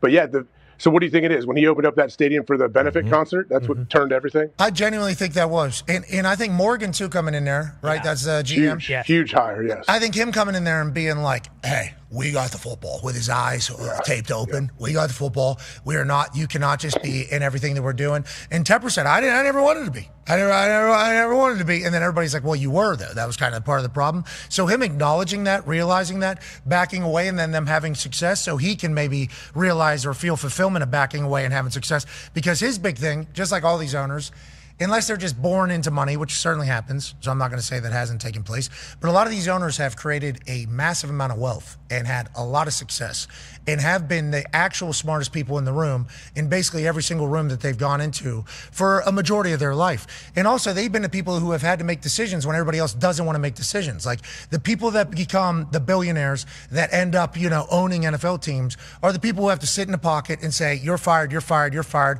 and probably screw people up. I mean, that is just the reality of running a business and the money that high end. So whenever they get into something that they've invested $6, $7, $8, $10 billion into, they've always been the ones that have had to make the decision, always been the ones that have had success. This place hasn't had success. That's why I was able to buy it. So it's hard, I think, for these humans, these types of humans, to get in there and be like, okay, now you guys do everything. I'm not going to say anything. I'm going to stay out. Like, I think that was a very difficult move for Tepper. So we very much need to celebrate that, I think, even though, billionaires don't need to be patted on the back for things. It's like Tepper stepping away when I know that was very much against his shit. That is a big deal, I think, AJ. Yeah, he probably became a billionaire because he was, he had his hands into everything. He's micromanaging people, making sure like whatever standard he felt, was being met. But I'm sure every owner goes through that, right? Especially if you all of a sudden you come into ownership. Phil Rivers returns clock now. That just popped up out of nowhere. It's cut off. I can't even see all the numbers. 56 hours, 11 minutes, 22 seconds from now. Phillip Rivers will be taking the field against the Seattle Seahawks at 4:25 Eastern. Back to your point, though. Please don't let this distract you. I'm not even sure what I was saying about the owner, but I feel like, Can you imagine any owner though coming in? Yeah, you've been the guy that everyone's looking to your whole life. You have the answers, but then like football is a different thing, man. Yeah, we understand the business part of it, but I would imagine as an owner trying to figure out where you fit in, when you should pop in, when you shouldn't, when you should leave them alone. Like that's a tough thing. Joining us now, ladies and gentlemen, is a man who's been a head coach for a team that has a very involved owner and a team that actually doesn't have an owner. Yep. A Super Bowl champion, a living legend, a Yinzer icon. Ladies and gentlemen, our coach, Coach Mike McCarthy. Yeah, Coach. Coach, how you doing, Coach? Good-looking dog back there. Is that blue ribbon 11-time title dog back there? That's Gus. Yes, he is. That's the best picture of the week up here. It's a winter wonderland. So yeah, that's the best thing I got for you this week. I love that. That's all Gus. Gus is a good-looking dog. He's a stud. Gus is a stud. Yeah, Gus looks like he has a good time. He wants to be out there finding the ducks. He's never had a bad day. That's for sure. Oh, neither of you. Neither of you. It feels like every time. Oh, I'm having a great time. I mean, I got the Christmas colors on. I mean, I'm ready. Hell yeah. The holiday season's about. I wish you would have told me that you're going to have Tepper on in a Christmas sweater. I could have, I'm sure I got a bunch of ugly Christmas sweaters I could have threw on today. Some the good old days. Yeah. So well, we appreciate you it's that time of year. We appreciate you celebrating, Coach, because it is that time of year. It is meaningful football time, and it's been a long time since you haven't had to have a job fully focused every day of your life on winning games in this particular time of year. So I'm happy you're enjoying it. Let's wrap up the Tepper conversation. I let in there that Jerry Jones, obviously very involved owner. Green Bay doesn't have an owner. They have like a group or whatever that makes decisions. For the Tepper story and for the Carolina Panthers story, they might actually win the NFC South. The Carolina Panthers might be hosting a playoff game this year. Just a couple years back, 250 people in the stands. Everybody hated them. I would say brand, image, likeness, everything. Lowest maybe in all of professional sports, Carolina Panthers. They hire a new GM. They get Canales in there. Bryce Young gets benched. Then he comes back. He starts doing his thing. And I genuinely believe, as somebody that has followed this story from very much the beginning, Tepper becoming a better owner is a massive piece of why they've become good. Is that an accurate assessment from somebody that's in an actual position and understands what a good owner can do and what a no ownership can do? What are your thoughts on that entire vibe between owner and how team is actually run? I definitely agree with you. I think it's a big part of it. And I think that, every leader has to go through it, whether you're the owner, a president, a general manager, or a head coach. I mean, for as successful as he's been in his, in his business life, this was a new opportunity, a new arena to compete in, and definitely there were some growing pains. But no, I agree with you 100%. Just to have the opportunity to interview with Carolina in 2019, and I go look back at that conversation and compare to where they are today. I think they're leaps and bounds ahead of where they were back then. They were talking about building a facility down the road there in South Carolina, that whole process. And, we're talking about facilities. So, I mean, now you see what he's done. And I think the most important thing is he's a fellow Yinzer. So, I mean, you knew he was going to figure it out. Tepper's a Yinzer? Oh, yeah. You didn't know that? Oh, no. I feel like a terrible person. I was burying him for a long time. But I made him better, made him stronger, is what I was saying. Yes, you did. You pushed the right buttons. Hey, I hope so. I hope I was a part of the solution as opposed to the problem, because we love the city of Charlotte, and good luck to the Panthers as they go. I don't know if you saw this clock. We are 56 hours away, 7 minutes and 33 seconds, 32, 31, now 30 seconds away from Phillip Rivers returning to a football game for the first time in 5 years. How do you feel about this? Obviously, he's going to be able to spin it. We've seen video coming out of practice from both Romeo Boyd and Anthony Calhoun. He can still spin it. The ball is still getting to where we want it to go. Nobody's expecting him to be able to move, including himself. What is your expectation of a grandfather taking the field for the first time in 5 years? Strictly because, and I would like to answer this because I have a lot of respect for Cam Newton, and I have a lot of respect for all the other quarterbacks that are potentially out there. He was signed because he knows the offense. We're in week 15 right now. We don't have time for somebody to learn this shit. We need to kind of get and go. Just what are your thoughts on it all and the expectations of the outcome? I mean, I think it's awesome, and I think it's a great story. Personally having an opportunity to work or, really learn from older quarterbacks, back in the 90s with Joe Montana and Dave Craig. Brett Favre was an older quarterback. So I mean, these guys have seen so much football, and their time clocks they're ingrained. I think the fact that he's able to come back, and I think the most important thing in this transaction is the fact that he has history in Indianapolis. They have a renowned training staff there. There's a relationship, so they're going to know what kind of shape he's in. Because you worry about fatigue injuries and things like that. For guys that have been out, the stresses that the actual movement in a game, opposed to the movements that they go through in their training segments. So I think the fact that he's back in Indianapolis, he's with Shane, he'll run the run game. That'll be a breeze. The communication, the language, and all that. I think the protection adjustments will be something that he just needs to get back into that. But it's going to be the timing throws. I think just as much as he can throw to those perimeter guys between now and Sunday is going to be the key. Just to kind of give him those automatic throws that he's had his whole career. When you get out there on the numbers out there on the Audubon, the timing throws to the individual cuts, the inside throws, and in red zone, the third down will be the toughest things for him because there's the height of pressure and man to man and things like that. And it'll be curious to see how the defense reacts to him being out there. What kind of coverage they give him in passing situations. So if there's anybody that can do it, definitely Phillip can pull this off. Hey, no speed limits out there. Go ahead, AJ. Coach, what would your game plan be? I guess if Phil is thrusting the lineup after 5 years away. Obviously, you say, "Oh yeah, I want to get the ball out of our hands quick." All this. We ideally like to run the ball. It's not always easy, but what would you do? I guess if you're coaching Phil for his first game back. Well, I think you hit the most important thing. You got Jonathan back here. Let's not forget about that. So let's make sure he gets his touches. But I think clearly for Phillip, and it's really what I like to do every time you start a game, is try to make first and second down as easy as possible as possible for him, because the challenge is the situational football that he's going to encounter, and the speed of that, and just being back in the flow of that's going to be, I think, the biggest challenge for the quarterback position. So, and I mean by that is try to find him some rhythm throws, try to find him some free access situation, create some type formations and in motion that gets him off the ball type easy completions early, so he can get into a rhythm and just get back into what Sunday afternoon really feels like.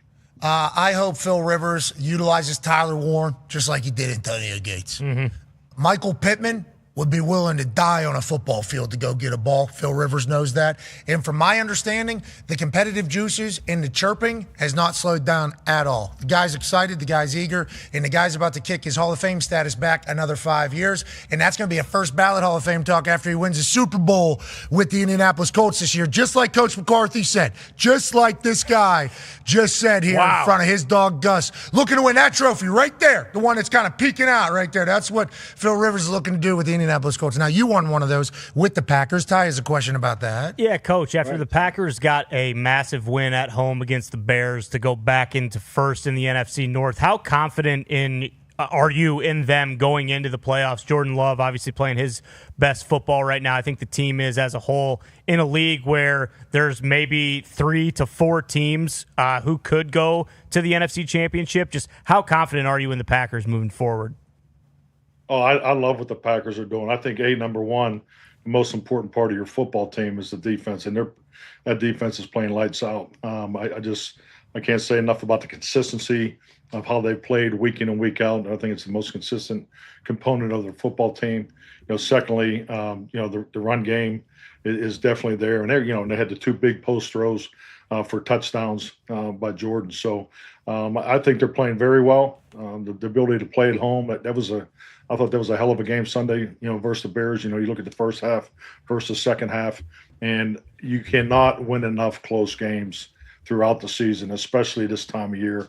I've always felt that, winning close games was critical to have during your path, because, I look back and AJ I can attest to this. When we were 15-1, we actually, we had too many blowout wins, and not that you can ever have too many of them, but you need those tough games. You need those physical games, those reality games, and I think when you get into these late division games, it gives you that, and I think it's great preparation for the playoffs. But the best thing we got going in Green Bay right now is that defense, and the perimeter's getting healthy. You can see them getting better each week. So that's exciting. Ball distribution, I think Jordan's done a really nice job with that. But you have to like Ty what the Packers are doing. How about on the other side, the Bears? You think they're about a year out? I think AQ Shipley comes in here once a week. And I said, you think they're about a year out with Ben Johnson and the Bears? I think they're a really good team. I'm talking a year out from being like, Super Bowl conversation team. And AQ goes, if the quarterback can learn some football, basically was his response. It's like, quarterback definitely much better this year than he was last year. He was like, yeah, but he's got to continue to go. He obviously has a new situation, new system this year than he did last year. They're having success. Ben Johnson is a super genius offensively is how we all view him, right? Don't we all? Yes. We all view Ben Johnson super genius on the offensive side.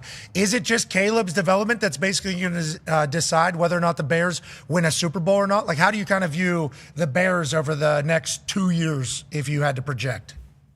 Well, it's definitely arrow pointing up, and I think sometimes when you win a lot in your first year, particularly close games and things go your way.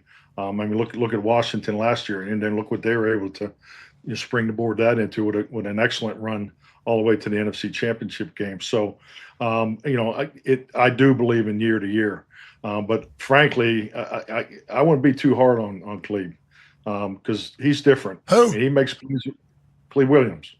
It's Caleb. I mean, Jesus Christ, you were nowhere. You were nowhere near. Okay, you've never made a mistake on that. Pittsburgh. I knew what you were talking about, Coach. We knew what you were talking about.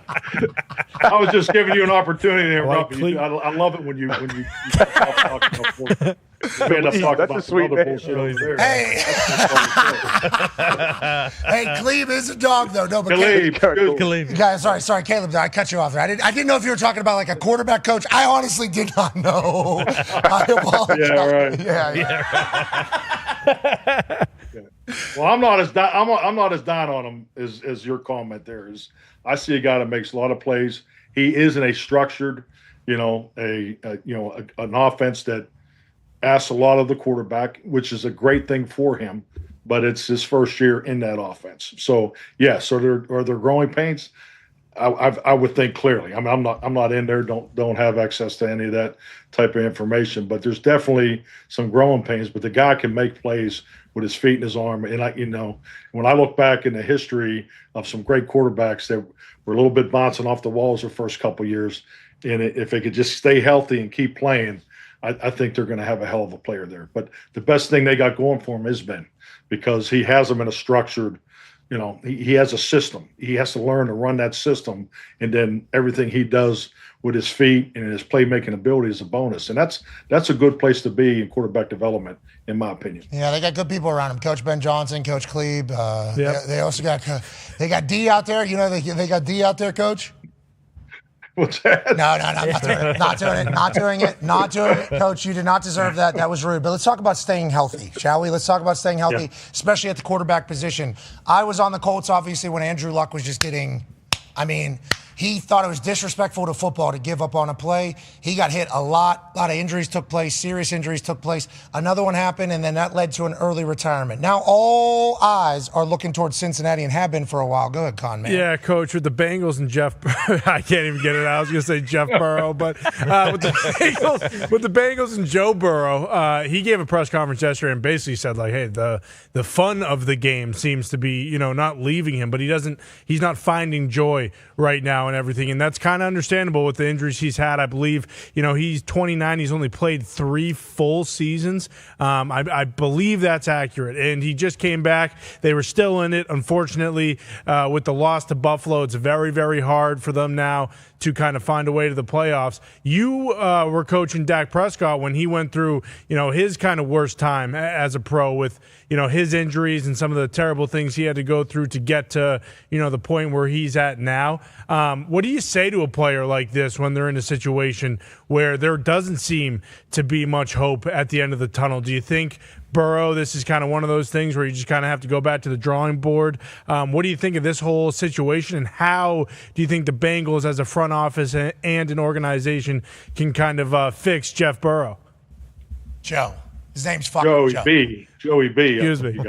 But no, I think number one, overall, injuries is clearly the worst part of the game. When you watch players go through injury, and the amount of time they put into each and every season, the prehab and the sports science and advancement, and to think that how much Joe has been through as far as getting back from the injuries of the past. Yes, I could definitely see why he may be feeling the way he is. I think you have to, number one, for people that have to go up there and do press conferences on a regular basis, everybody wants you to be honest, and give a real answer. And the fact that he gave one, I think you have to respect that, because that's very personal to him, and I think he gives you, it might make inside of what he's thinking about right now. But yeah, coming back from injuries it's a long process. I mean, Dak in particular.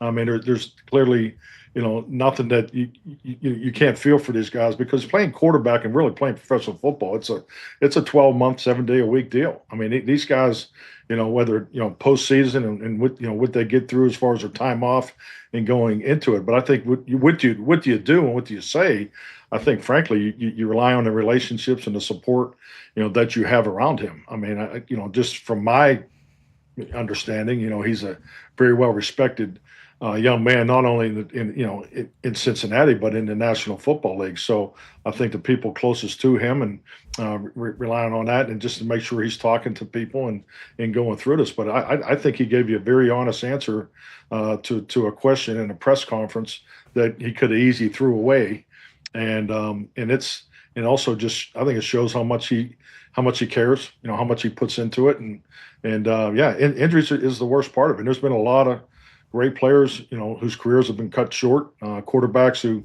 maybe have never got off to the start or maybe have the finish in their career because of injury. They're saying some crazy stuff about Joe Burrow leaving the Bengals and maybe getting traded and going somewhere else. Oh yeah, they're definitely going to trade him. They do that. Yeah, that's what the Bengals do. Yeah, the He Bengals. could Carson Palmer. Well, he could say, I'm either going to retire or you're going to let me out here. I'm not eating the sauce. Out of the janitor. I'm not bucket. paying for the chili, the skyline that you guys are serving. That's what happened. That's just what happened back in the day, allegedly. I think reportedly. Really? Carson Palmer, allegedly, reportedly, I think on the record said, I'm going to retire. Which one? I mean, Christ. Come on. I think it was all of them. It was alleged at the beginning, then it was reported, and then I think Carson himself came out and said, that is kind of how the conversation went. So what I was trying to give you was a full dive of journalism. It was alleged at the beginning, then it got reported, and then I think Carson came out and said, yeah, I told him I'm not doing it anymore. And then he goes to the Raiders, and then he goes to the Cardinals, then he has a full career afterwards. But he had to say he was going to just, I'm not playing football anymore. Mm-hmm. I'm not doing it if you're not going to let me out of here. Cincinnati Bengals aren't like a big move type place, But on that note, they did spend massive amounts of money seemingly to keep Joe Burrow happy. And then now, if you don't win, is anybody ever happy? We just want Joey B to know, we love you, buddy. Mm-hmm.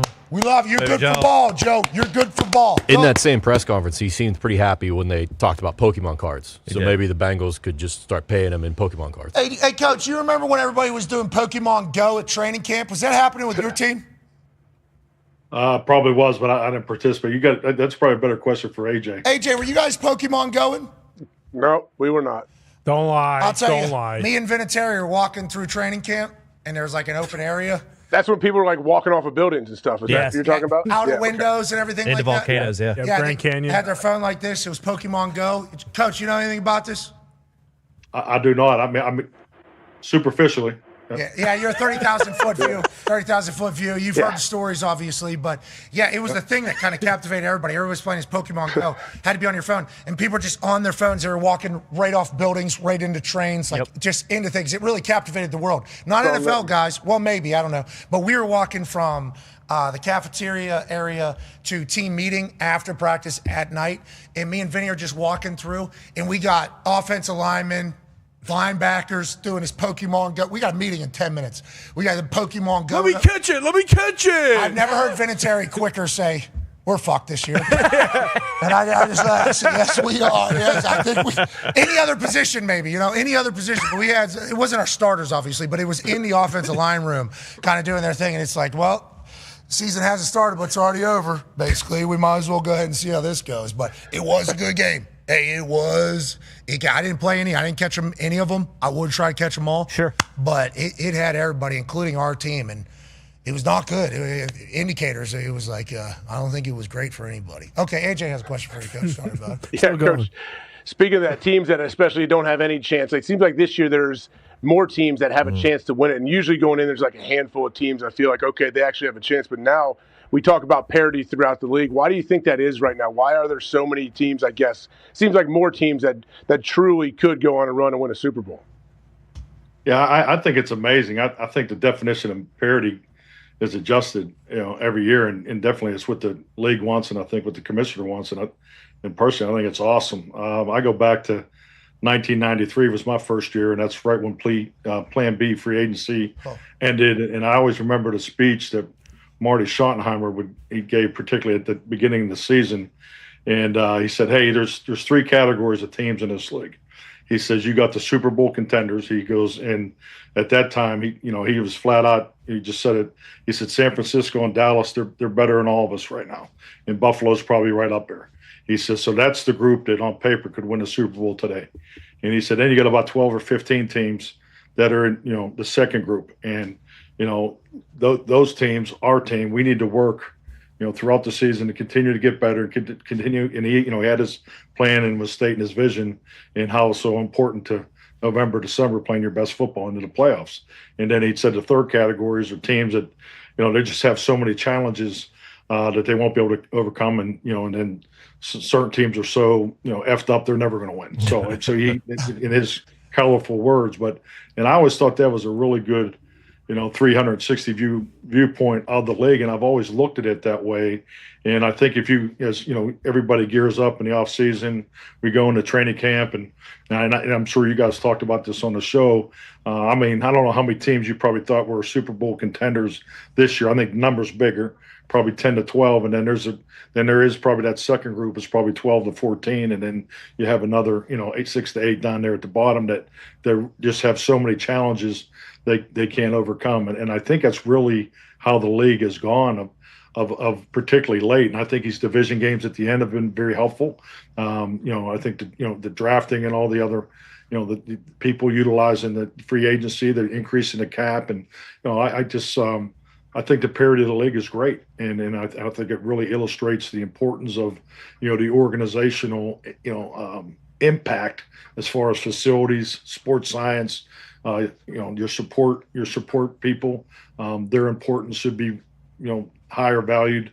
The value of coaching should be higher. And not to be self-serving, but because it is so competitive, in the arena of player acquisition. Because with the draft and and there's so much information that's out there today compared to where we were 30 years ago on these guys. And just think about a player coming out of high school, going through college, and by the time he gets to the NFL draft, just the amount of information on that particular individual. So parity is awesome for the league, and I think you see it more and more each year. But teams who you thought were in September were going to win the Super Bowl, where are they at today? And then you look at the teams like Indianapolis, or was probably in that second group, if they can get going, and Daniel comes along like the way we thought, and can now get into that. That New England was probably a team that you thought, hey, they were young, they did some things at the end of the year that you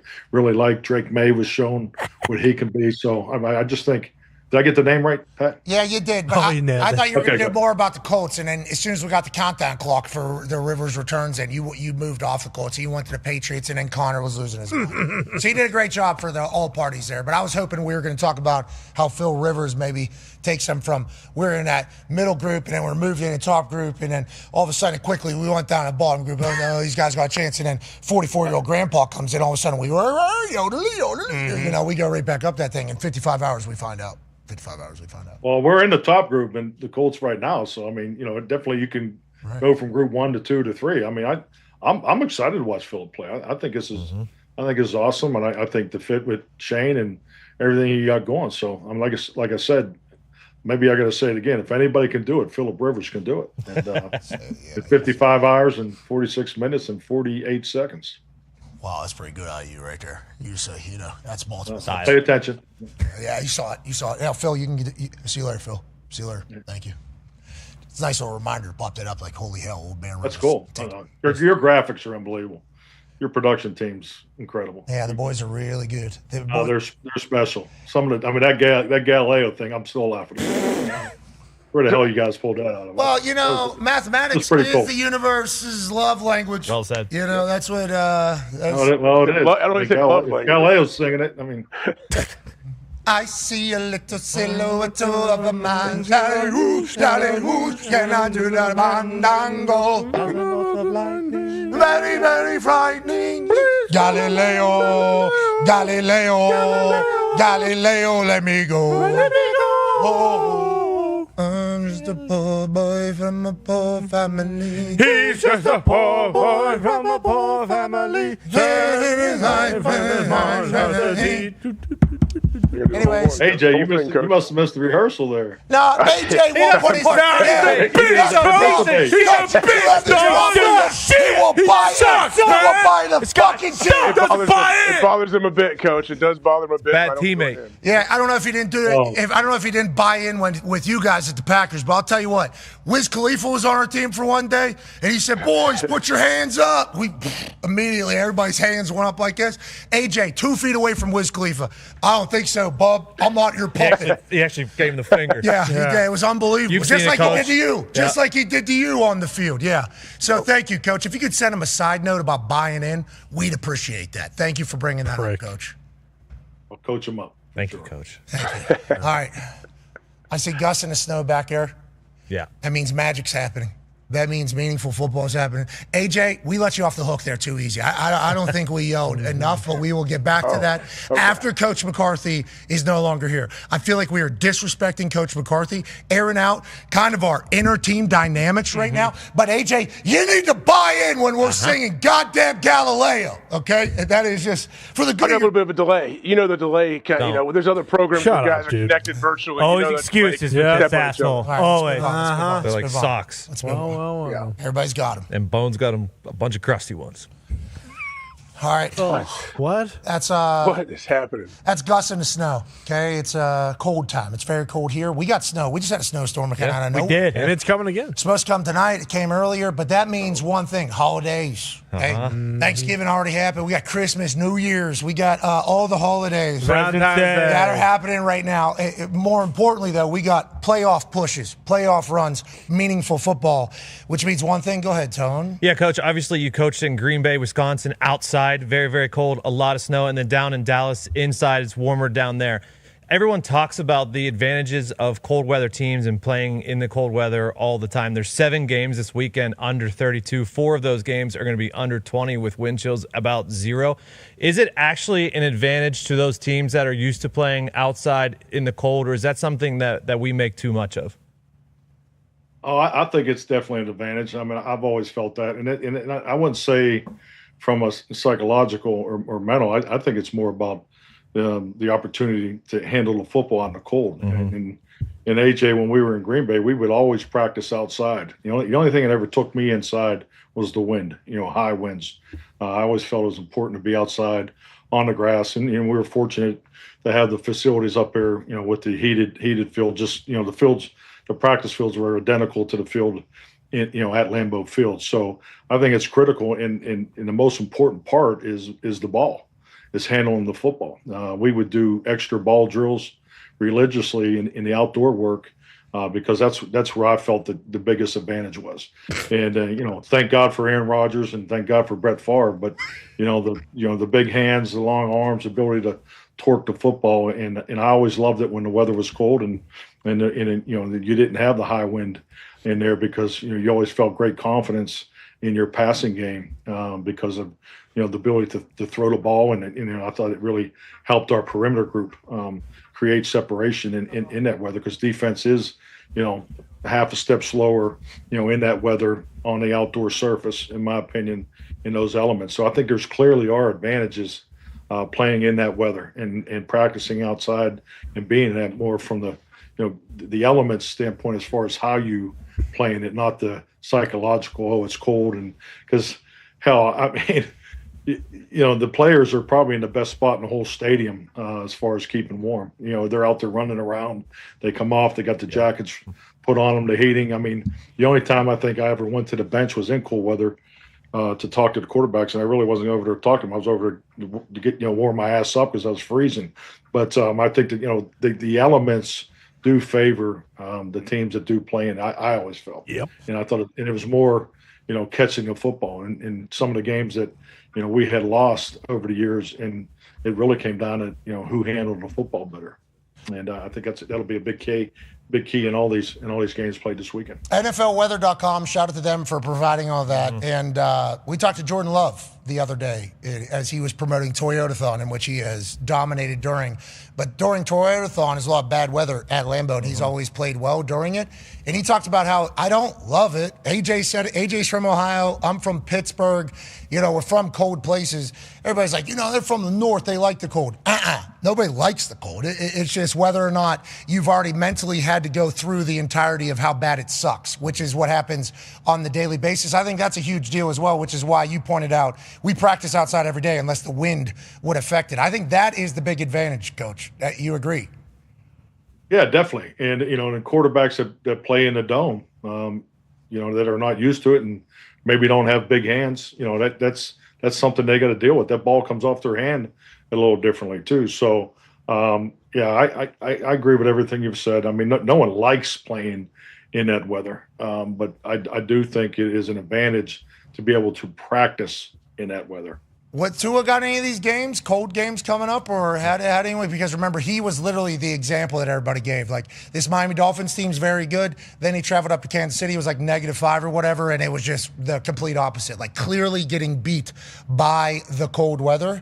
Go ahead, Tom. Monday night, it's supposed to be 18, I believe, in Pittsburgh. We're going to find out, Gumpy. We pound the rock now. We got an offensive line now. It's a different ball club than years past. I'm excited for this. Who are the mentally tough teams that can handle the weather, and who needs to have home field advantage through the playoffs? That's a big deal through it all. And is Phil Rivers going to be a guy who in 74 hours, 39 minutes? What? There it is. I can't see the first number, so that's been off by 20 hours? Nope. No, game got flexed. It was initially supposed to be a 4 a.m. local kickoff time. They moved it to 4:25. Easier, yeah. So we just got that information. Just came through the wire. Who discovered that? Who discovered that it got flipped from 4 a.m. to 4 p.m.? Connor dropped in my ear there, and he goes, if at 4:25, would we not be 72 hours away from the game? And I looked up at the clock, and I quick about it's like, yeah, it's Thursday. And then, go to the back room. Hey, we're way off on that thing. How do we even? So while you were giving a great answer about the weather there was quite an explosion of joy around here with how stupid we are. Just know that 74 hours from now, 38 minutes and 40 seconds, Phil Rivers returns to a football field. Let's go, baby. Hey. Seattle, good luck. Yeah, right. Good luck. He's been waiting 5 years for this. Should we have a West Coast clock too, just so they know? Or that's just 71, 38, 25. Right? Nope, I don't think it changes. Actually, you're right. Jesus, let's not. Save time. Speaking of time, and everybody having one, Connor has a question about when the time is right. Yeah, Coach. Hate to go there with you with Green Bay, but towards the end of your tenure there, you were a legend. You won a Super Bowl, and the time just seemed right for you to be leaving, whether you felt that or not. But right now with Kansas City and Baltimore and Pittsburgh, it does feel as though three places, three legendary coaches, and not that their seats are hot, but the conversation at least is there where, hey, there needs to be some sort of change. Kansas City's much different, of course, just because of the very recent success. But with Baltimore and Pittsburgh, it just feels as though they've fallen short very consistently here in recent memory. Do you think that those coaches, whether it be Harbaugh, Tomlin, or Andy Reid, have a sense of the end is close as far as those particular locations? Or do you think they don't even hear that, they don't feel that, they're just staying the course? Like, what was your experience with that in Green Bay, and what do you think they're going through right now? I'll say this. I think, number one, all three of those men, in my opinion, deserve to step away when they feel it's time, and hopefully that'll be a mutual understanding between them and their organizations. Because when their time is up at the three organizations they work for, they will be missed. It may take a year or two, or at some point, but trust me, those are three Hall of Fame caliber, football coaches you're talking about. Not only that, as far as who they are as coaches, they've built a championship program. Winning a Super Bowl is very difficult, and I've said this before on the show, and I believe it wholeheartedly. But sustained success in the NFL, in my opinion, is much harder. To be able to win week in and week out, year in and year out, to put your team in the playoffs is extremely difficult because we've seen it time and time again where a team gets hot and probably plays their best football the last 5 weeks of the season, but was so up and down and just got into the playoffs. You look at our particular team in 2010. Now, we felt we were a Super Bowl contender when the season started. We felt we arrived in 2009, but we had a tremendous amount of challenges with the injuries and kind of slugged it around. Aaron missed 2 games, with 2 concussions. I mean, we had injuries all over the place, and we were kind of just scrapping to stay in there and really fought to get in at the end. We weren't playing really great football. Even the last game against the Bears, it was not our best outing, but we still won the game to get in the playoffs, and then we got going, and so we went on a 4-game tear, and I think all the adversity that we went through gave us confidence. So I think you got to be careful about that. But I understand the fans. I'm getting to watch it from this chair. I talked about this last week. I can't believe the volatility, the up and down, because you look at Pittsburgh 7 days ago. The way we were talking about them, now they're in first place. So I just think, and I think number 8 will throw the ball very well come Sunday in the weather. But I just think you got to be careful. Watch what you wish for is my message here. But everybody wants more, Coach. Everybody wants more.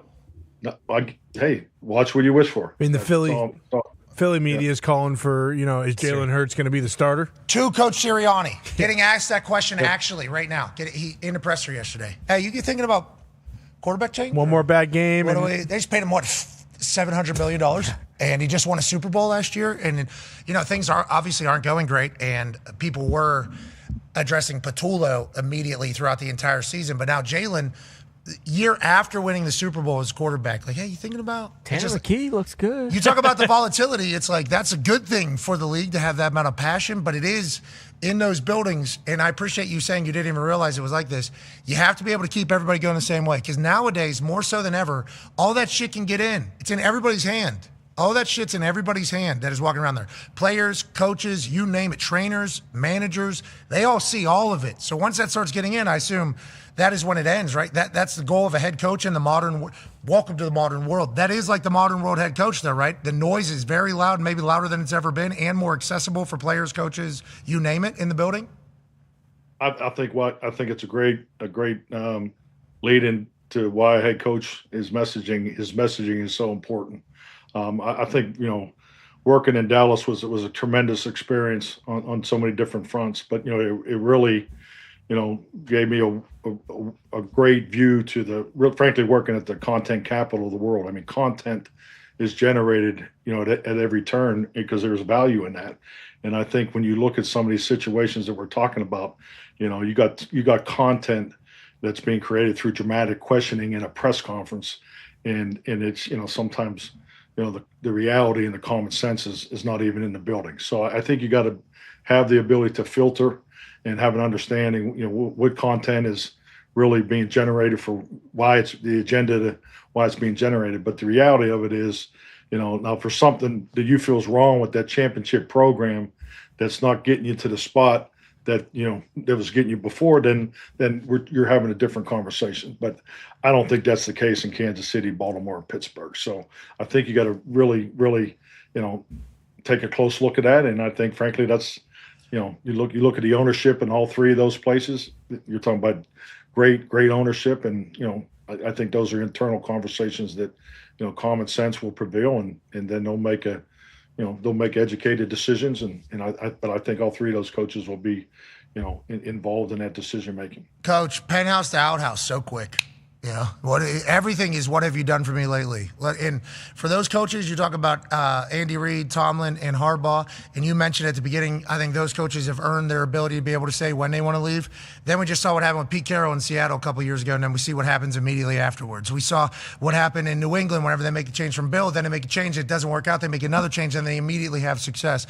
It's like you see those two, but we don't talk about, how about Tennessee kicking Vrabel out, getting a new coach, and it going even, like there's a lot of the other side too that happens whenever you decide to move on. The grass isn't necessarily always greener, but all these fans want to say is, it'd be nice to just see it though. Like see if it's greener, see if it is maybe a little bit more potent if we could do it, maybe a little bit more exciting, maybe less we have a winning season and we won a Super Bowl again, is what Yinzers are saying. Baltimore Ravens are saying the same thing. We shall see it all works out. Let's look at tonight's game.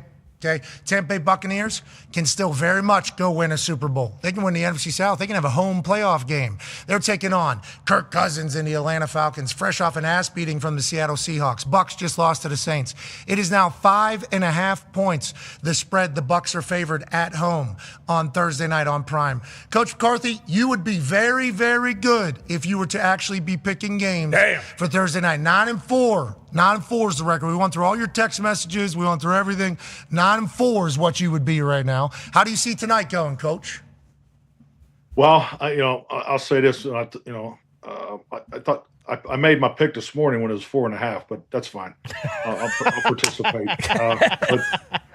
No, I think number one, when I look at this game, here we go again. He's going to say, yeah, it's a division game.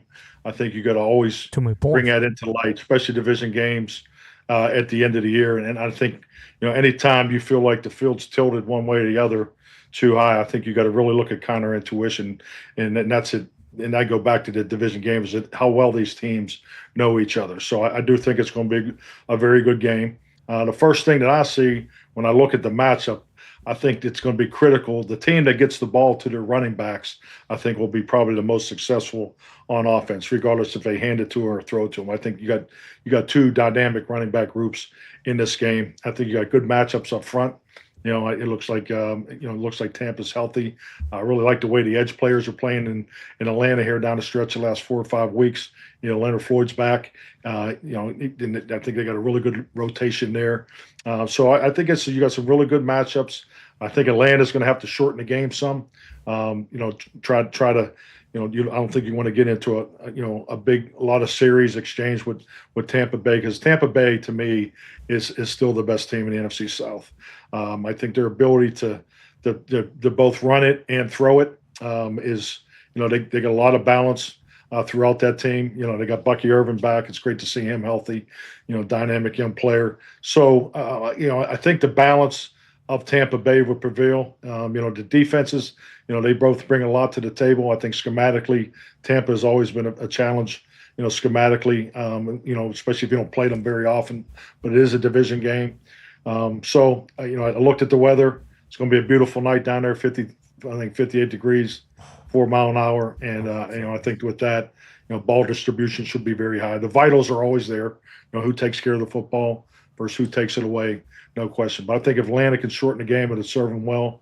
But I do like Tampa Bay in this game with the points. Mike Evans is back too, so we'll see a show there. Baker Mayfield's going to go crazy on primetime per usual, and we can't thank you enough, Coach, for joining us. Tell Gus we said hello and the entire fam.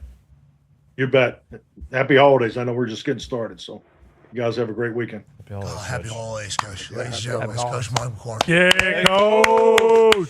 He's been pulling for Khalib for the whole time. Yeah. Ben Johnson brought him in there as a quarterback coach, and then just kind of kept going. God. He was amazing. He likes the Bucs down there in Tampa Bay. Beautiful weather tonight. Yeah. I like that, especially as we got snow all around. We got to watch a game down there in Tampa. Mike Evans is going to go ham. That's just what is going to happen. Primetime game. Mike Evans, what do you think? No, I think he might, but also this is the first time that Ibuka is not the number one wide receiver in a long time. Remember how he's going to go. How he went when he was, Okay, so we're all seeing it the same way. We'll continue digitally on YouTube, ESPN Plus, Disney Plus. We got kicked off of TikTok, I guess. Again? The hell? I feel like we get attacked on there by people. Been getting attacked a lot lately. I wonder why. What's that all about? Be a friend, tell a friend something nice that might change your life. We'll see you tomorrow. Goodbye. What is that all about? I meant I wonder. What do you mean? TikTok's just fickle. I had poor timing on my I wonder why. I know why the TikTok. That's why I said that. Oh, yeah. We're being too patriotic. Okay. I don't know if that's... I don't know if that's what it is. I think this time they said we were stealing content. We put somebody's... From who? You know who. Yeah. Maybe the singing. That'd be crazy. Yeah, Us singing? That would be that crazy. makes sense. Been That's the exactly pony what it riding or the MMA. Fighting. Yeah, more so. It's Fighting probably could have been the Nope, thing. it was 100% the singing. Yeah, it's the 100% singing. our fault. Yeah, it could be the Galileo. It's the singing. It's singing. Queen was pissed. Yeah. Said, yeah, right. That sounds too much like what it's supposed to sound like. Freddie Mercury back. I see a little silhouette of a man. We're going to get banned. We're going to get banned. You're right. You're getting banned. AJ, that's why AJ didn't sing. Yeah, he's a beautiful voice. You're right. That's what he said. He said, I'm trying to look out for the business, for this business, for the program. Speaking of this business, we will have John Cena live in studio tomorrow. What? Wow. John Cena? No, John Cena. Oh, excuse me. Sorry. John Cena will be in the Thunderdome tomorrow. As Saturday night, he will have his last ever WWE match on Saturday night, main event on Peacock and NBC against Gunther. They got a stacked card. It's going to be a spectacular night. And his last conversation, I do believe, before a big fight with Gunther will be with us as he sits right here. I don't know if that chair is going to be big enough for how jacked John Cena is. I need to wear my glasses. Yeah, Any surprises you think? Are they going to have any like run-ins or anything crazy? I would assume now could just be a match. You know, could just want to go out old school. Let's just do a match. Let's not do this. But the last time has kind of been the entire year here. And this would be the last time ever for a guy that a lot of people in the business call the GOAT for good reason. 20 plus years on top, carried business to a completely different level and into a whole thing and was there every single night. Like, loved the business. So I would assume that they're going to try to make this a spectacle, but John Cena is very much like, I would rather it just be wrestling show because he's super wrestling guy. Like he is. Yeah. This is how wrestling's supposed to go. This is how it's supposed to be. This is what it's supposed to be. And I think he does have some say in that whole thing. So I assume that there will be quite a who's who on Saturday night for John Cena's last match ever, especially with how many years and how many different generations he worked with and all that stuff. So, yeah, I think it's probably going to be a Royal Rumble. Turn it into Royal Rumble. Someone, the new music hits, John knocks that dude out. Someone else comes out, knock you out, throw you into the crowd. Undertaker comes out. Mm-hmm. Yeah, I mean. The Rock comes out. Just everybody. Even, I mean. Who else? Batista comes out. Boom. Kurt Angle comes out. Boom. I mean, it would be sweet if he gave 47 attitude adjustments. And then 1, 2, 3, I'm getting out of here. The Batista entrance would be worth it. Jesse itself. the Body on the call as well. It doesn't get any bigger. Do we know if that's real or not? Because didn't we just see a report that he was no longer? No, I would like to say, as somebody that got to work alongside Jesse the Body at Saturday Night Main Event a few different times, what an honor it was to be talking to the Body, the governor, and learning about him off air. And some of the stories were, I mean, you get caught in one of those combos. You have no idea where it's going. I don't think I knew exactly what I was signing up for. Holy hell, Mr. Body, Mr. Governor, very nice to meet you. I'm Pat. Oh, I know who you are. Yeah. And then all of a sudden it's like, holy shit, I know who you are too. You ever think about, and then we're right into it. Mm-hmm. And it's hard to get out of it because it is something that you've never heard before. So it was an honor to get to meet him and work alongside of him. I have no idea what the future looks like. If he is on the call, great for Saturday Night Main Event. That's throwback to the past. If he's not on the call, which is possible, I know that Michael Cole will be. Yeah. This is Michael Cole's, It's his dude, right? It's his GOAT. Yeah, they were road dogs together for a while there, So, and Michael Cole also road dog. I mean, that guy's been on the road for 27 years, basically the entirety of John Cena's. John Cena rose to the top of the business as a whole, as Michael Cole was raising to the top of his particular world within the profession. So I expect a GOAT performance by Michael Cole on Saturday night, and I expect John Cena in the send-off to be special. And Gunther, he's the right guy for it. I know a lot of people were saying there's a lot of different names for it. I mean, there's a lot of different people for it.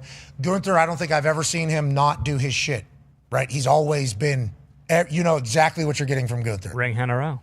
Exactly. He's a great athlete, too. Can do everything. Move. He goes off the top. He's gigantic. Yeah. Obviously, he's punishing, but he can move.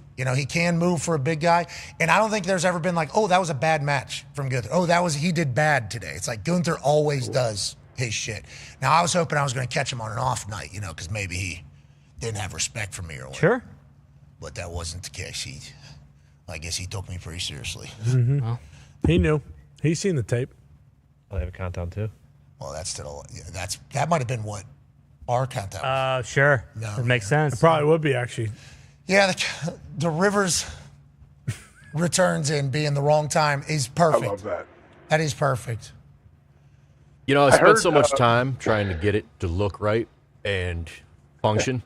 I just forgot to actually check the time. You see, the countdown of the countdown was the last thing because it did look cool. Yes. Yeah. The placement was spectacular. I mean, this is a perfect spot. Just boom, look at my little boy right here. You see this clock right here? This clock is counting down to a changing of an era, a changing of a dynasty, a passing of a torch from the Kansas City Chiefs to the Indianapolis Colts.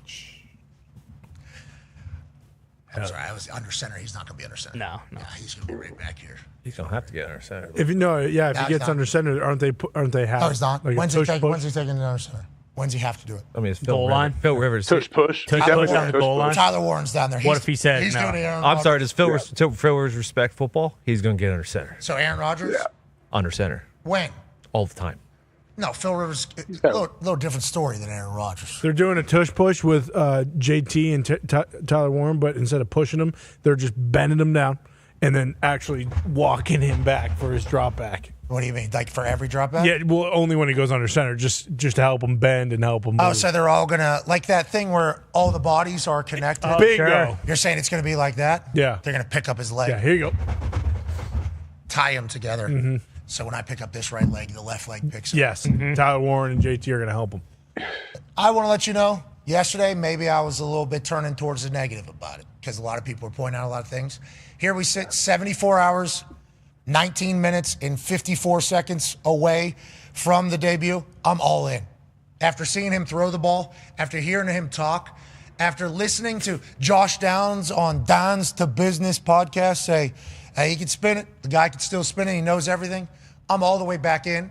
And not that I was ever all the way out, but there were certainly some points that were being made that were hard to counter by others people that were saying it wasn't going to go good. I'm all the way back. I didn't like people putting the miles per hour on a couple of the throws. Okay, I don't think those are accurate. That's fake, yeah. And I don't know. Well, there was one particular account that is. Whoa. They are some menaces. Yeah, see, that's Underdog. And Underdog will do this to you. Underdog will dance on social media. What's normal then? Okay, is 18 miles an hour normal? Because obviously I've seen people throw things 100 miles an hour. So it's a little tough to just see 18 miles an hour when I've seen balls go 105 miles an hour out of a hand. Mm-hmm. Not that that's what we need on that particular pass. And Phil Rivers doesn't care about speed. He just cares about where it is and who's getting the ball and then what's the placement of that thing and all this shit right here. Okay, that's what Phil Rivers doing. Oh, Tyler Warren. But Phil Rivers says, would you like a fucking gift? Here's one. Bang. Boom. Josh Downs. I can't wait till Phil's first angry timeout when the play clock is running down or delay of game that they get. Chin show. I'm excited for him at the end when he has to do the kneel down from shotgun like it's college. Yep. And he's going to be trying to talk shit to people on the other side of the line. They're going to be like, we can't hear you. You're 18 feet away, dude. If I could get under center, I'd say this to your face, but I can't. And he hands it off to somebody. They kneel it. I hope so. Yeah. He looked like he could move, though. He did look like he did. It is a crazy story, though. Like when Colin Kaepernick was like, I want to get back into football. We're like, cool. Good luck. But then it was like 6 years, and he's like, I want to get back into football. My first take was like, brother, I'm a punter, and I've been out of the game for like 2 years. I don't even know what my body would do if I had to get back into peak. That's not just UXFSSL. Yeah, exactly. Mm-hmm. This is the NFL, especially at the quarterback position. It's like 5 years away from the elite level of something. You would assume that there's going to be some creaks and cracks and some rust that's going to happen. But you hear Phil Rivers talk, shoot, I've been calling this offense all year. I actually know this thing better than Shane. And do you know, we made it to the state finals. Is this team going to the Super Bowl without me coming here? That's what I thought. So maybe I'm actually better at this offense than he is. He seems very confident, very, very comfortable. Obviously the same exact person mentally. And then he talked about his family in his press conference. His younger kids obviously haven't really seen him. They've only seen the videos and highlight packages and say, what's the deal? So I think he's driven to have success because he's got an entire four kids that have really never seen him ever do it. And let alone the grandbaby that they're going to get a picture on his eye. It's like, I think he's driven to be good. I think he feels very good. And I don't think they're doing this for any other reason than, hey, why not? We are in this. We need to go do this. And it's like, this guy knows our offense completely. Did you hear Cam got upset? I didn't expect that. Cam said he thought it was I didn't hear the quote. I only saw the headline. And massive respect for Cam Newton. You can go back and check on the record. I am a Cam Newton fan. Love his moxie, love his size, love what he did in the NFL. He's allowed to talk about football however the fuck he wants to talk about football. It's his league. It's his sport. He's one of them. So, that is what he can do. But he said he was upset that the Colts didn't call him. And it's like, week 15, I think they were just – I didn't even think of Cam. Now, granted, I thought of Cam before. Because he knows the playbook. Because of his relationship with Steichen, that's why they didn't call Cam. Like, if Cam was in that system, then they probably would. Yeah, because we don't have time for you to learn here. Week 15, we don't have any time. Gotta go. It's whoever knows our shit. Because if we go back to elementary level offense against Seattle, we got no shot. I mean, so.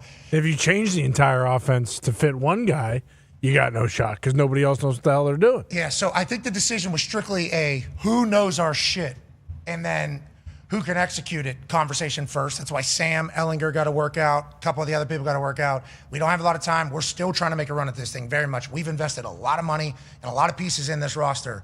We are still going to try to go. And then it all goes down, and then there's a 44-year-old down in Alabama that's coaching high school. Think he can still do it? And then they look online, and there's some TikTok of Phil Rivers throwing to his kid. Yep, fucking saw him. Mm-hmm. And that's what we got. We got a potential fairy tale Disney movie happening and starting this weekend in 74 hours, 15 minutes, and 13 seconds. Can't wait. So bummed. Game of the week. What's that called? What was that movie? The baseball movie where the old... Oh, The Rookie. Was that Randy Quaid? That's Dennis Quaid. But you know that was Dennis Quaid. Didn't he come back as like a 60-year-old pitcher and make it in the majors or something? Yeah, but remember the goddamn speedometer on the street. Yeah, it's at 64. And he threw it past it, and he walked past it, and it blinks. 94. That's 96, so whatever it was. Yeah. He missed that, so he was potentially going to miss out on his dream. That's Phil Rivers in the backyard. Mm-hmm. Hopefully. 14 points is way too many. It's the biggest spread of the weekend. I don't love that. Jeez. All Colts are going to win. I think the offense is going to be better. Do you? Yes. I'm dead serious. Yeah, we put a Colts JMU moneyline parlay and feel so good about it. Yep. I will buy a Phillip Rivers jersey if the Colts win. Yes. You're invested. Why? Because, boy, if the Packers want to get that number 1 seed, I'm just kind of looking ahead here. If the Colts could somehow beat the Seahawks and the Seahawks could beat the Rams, that put the Packers in a pretty good position to go hunting for that number 1 seed. So I don't just want the Colts to win this weekend. Nay, I need the Colts to win this weekend. So you're on Old Man Rivers. Big time. Hell yeah. And Tone, what were you saying? I didn't like the way you said it earlier, but I do appreciate that you're almost kind of positive about the situation. I am very positive about the situation. I was just saying that who's a semifinalist for the Hall of Fame this year? Phillip Rivers. Phillip Rivers. So, like, one of the best quarterbacks of all time, correct? Absolutely. We've seen it. He can still sling it. He knows the offense. Danny Dimes, we love him. He was great this season, but he was never Phillip Rivers, so there's a chance the offense is better. Danny Dimes, we appreciate you. We appreciate you. But when we signed Danny Dimes, to your point, he was never going to be a semifinalist for the Hall of Fame. Now, he's currently in the middle of his prime and has been playing football. And, we've seen him. Yeah, but we've also 5 years. We've also seen what Phil's done off the field. We know his body still works. Yeah, who says Phil doesn't get a 3-year deal? There's a chance. Honestly, maybe catches up with Blanda. Now, if we do lose this weekend, and I don't know if Goodell is taking this into consideration. I didn't know they had their Zoom winter meetings. I proposed a clause to him yesterday. I wrote a formal letter. You see it, dear, at the top. And then I even sign off with a comma.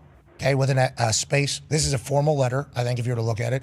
I'd like to propose a Week 15 clause for any team that has a grandfather playing quarterback that hasn't played football in 5 years that states a loss will not be held against the team's overall record and when determining the playoff picture or division title hunt. I think that's fair. Yeah, I don't think a win should count either for the Seahawks. Well, so on that note, due to how special of a moment it is in the history of humanity, the game's outcome should count as a win for that particular team, regardless of the final scores. Oh. So I think that would kind of, and this is, once again, thank you for your consideration.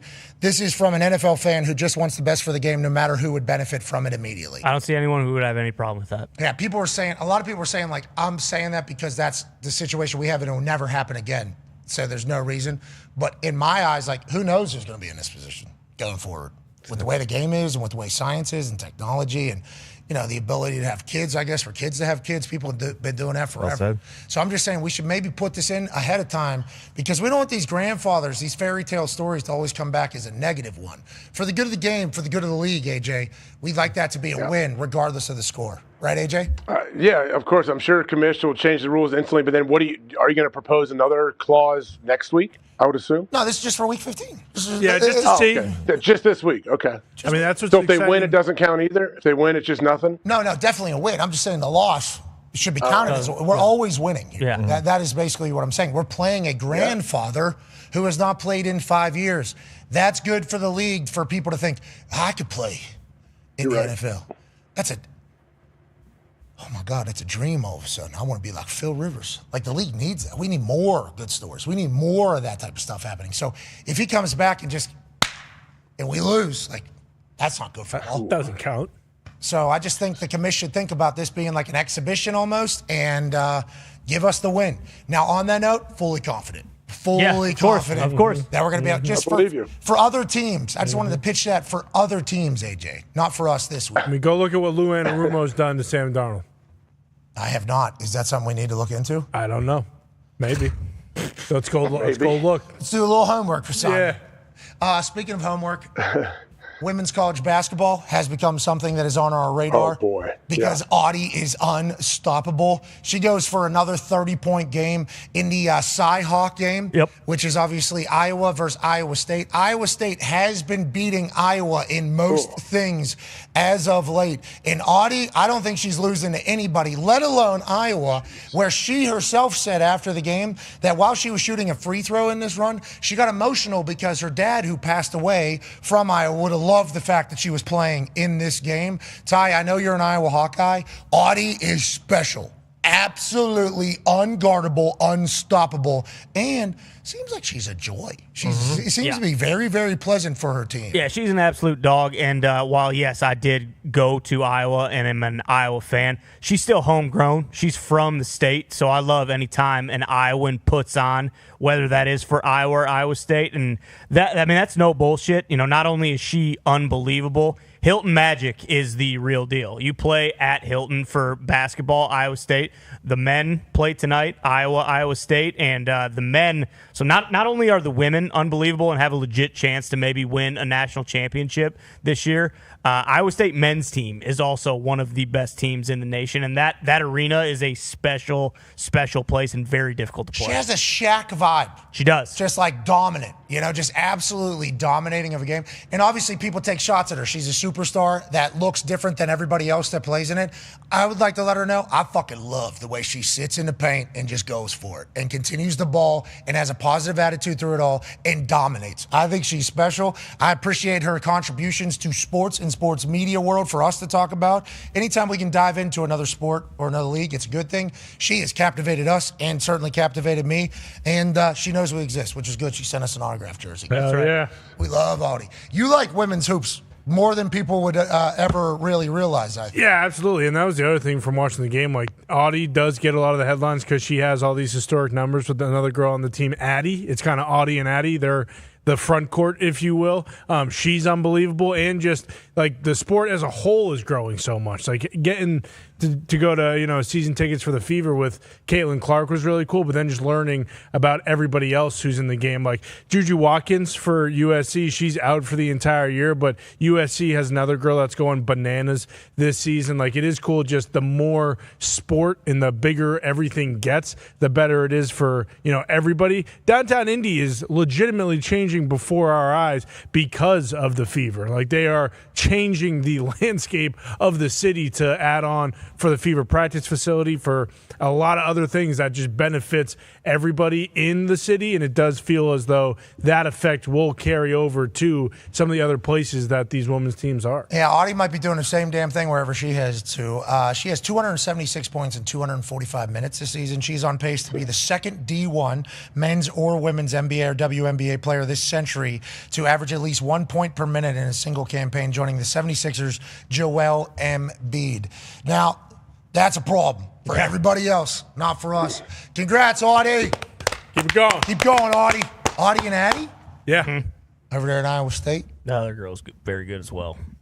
Oh, no. I mean, Hawks lost by 5 at Hilton, so let's not, sound the alarms and act like, the sky's falling. What happened in football? It's their first loss of the season. Well, I've actually been waiting to kind of say this, but,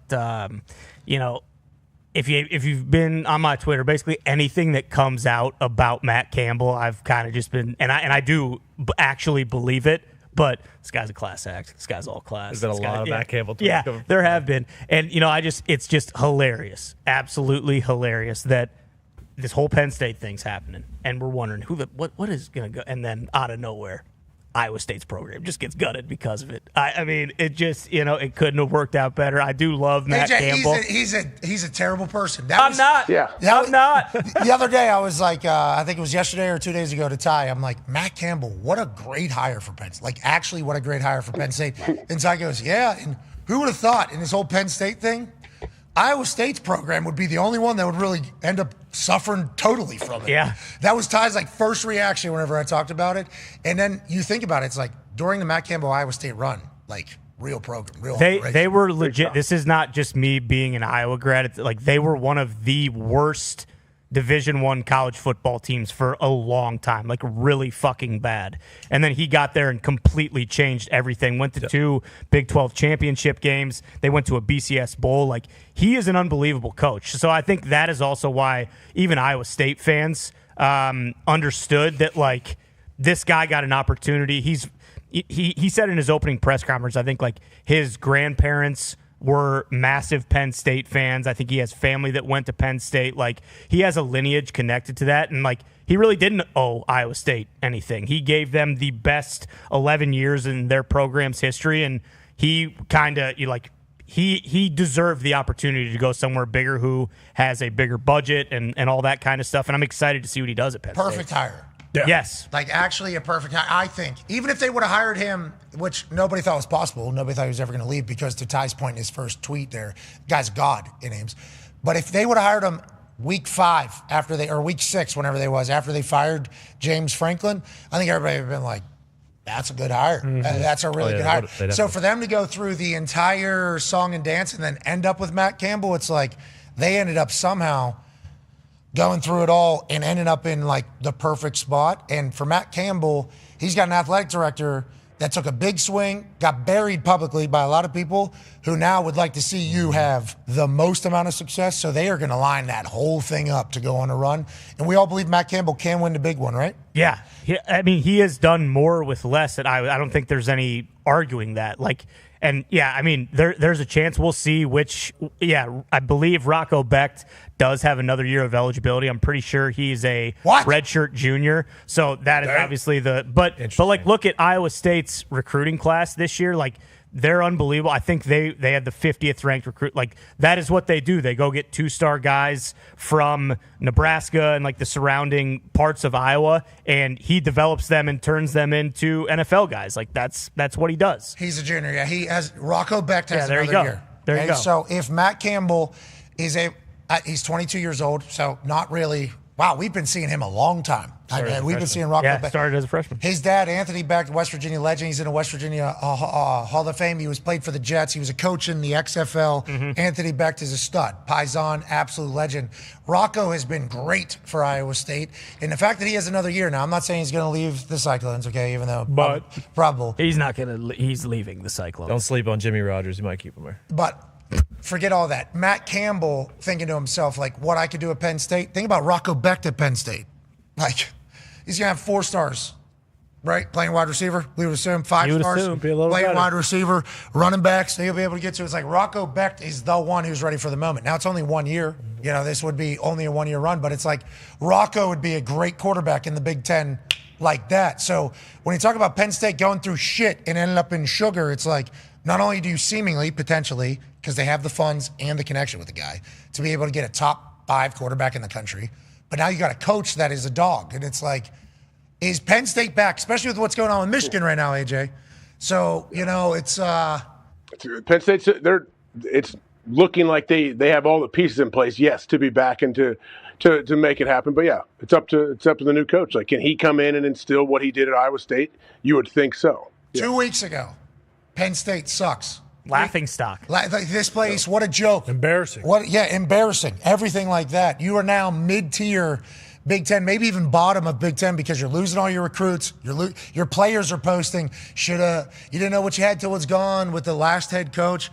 That player potentially a part of the whole thing. But nonetheless, the thought of where Penn State was 3 weeks ago versus where it is now, it's like college football is insane. On that note, Ohio State, Buckeye legend you saw what was happening yesterday on the internet. Crazy night on the internet. I mean, that was one of the wildest evenings. Just keeps going, huh? Yeah, it was. Well, I assume in your algo, because you're in Ohio, I assume X says this guy's in Ohio. We need to feed him everything that's happening up there in Michigan. But last night was insanity. The For You tab on X, every scroll was either some new AI photo, maybe a police report, maybe a new reporter, maybe a journalist who might know something. I actually am a journalist, but I don't report on football. I actually report on this thing, but I have this source that says this. That has 700,000 views right now. Is that real? Is that not real? It was chaotic last night because it's a crazy story where, he gets fired, Sherrone Moore gets fired for cause from the University of Michigan as their football coach because of an affair with a staffer. Okay, so he's in a position of power. He abused that, and obviously you can't do that. That's part of the contract. For cause, you're gone. Then we hear he's been arrested. It's like, no way he's been arrested for this. It has to be much more than just having an affair with a staffer for him to be arrested. And then like craziness starts coming out. Accusations of why he got arrested starts coming out. And then Pete Thamel told us this morning off the police report, it was an alleged assault. He was being held, but he wasn't officially charged with anything. They were waiting to potentially file any charges to investigate to see what it was. Now we know that tomorrow there will be an arraignment where we will know more information. So Sherrone Moore will remain in custody until then. So that's kind of where we're at right now, AJ. As an Ohio State Buckeye fan, obviously this was your feed all night because Ohio State, Michigan is what it is. But this is a wild thing to happen at this stage of the college football season. We talked about Penn State hiring late. Now Michigan's in the game late. Signing day already happened. They all can bounce. Bryce Underwood has eliminated everything Michigan-wise from his social media. It's like, this could be a disaster. It is obviously and not great. But you're talking about for the future of the program, we're talking about devastation potentially here, AJ Hawk. Yeah, that's why I think Michigan's going to have to they're going to have to act quickly and find a way to bring a big name in or make a big splash hire to try to shore up some of those recruits and figure out what you're going to do. Because, just think a couple of days ago for Sherrone Moore compared to now. Like, you look around like, geez, what has happened in such a short span, especially if this guy's in jail and all the alleged situations that happened. Like, I wonder how heavy it weighed on his mind knowing, like, what's the end game to this? Like, if you knew all this stuff's going on, did he think he could find a way? You got to win a lot of games if you want to figure stuff like this out. Yeah, and you're right. I mean, you talk about conscious all the time. There's I always wonder that with some folks. I'm like, how are you able to perform with all that going on? Because it's such a hard thing to be able to balance everything. Pete Thamel told us earlier that there was an investigation from an anonymous tip into this particular relationship that Sherrone Moore was a part of. The University of Michigan did an investigation. It came back saying that everything was above board and good. And then within the last couple of days, they learned more information and everything kind of led bum quickly. So I wonder if after said first investigation, you're like, all right, we're good. Everybody said everything's good. And then you move forward and then all of a sudden, boom. Everything that's crazy. Sorry to everybody that is a victim in this situation, which there are a lot, because this is not fun. But in the sports world, this is a very relevant conversation. Like this is one of the most prominent schools in college football, one of the biggest businesses on earth, all of a sudden has a major dynamic shift because of off-field issues that are obviously very serious. And like the victims, of course, very sorry, but there are a lot of people who aren't technically victims in this situation that are affected.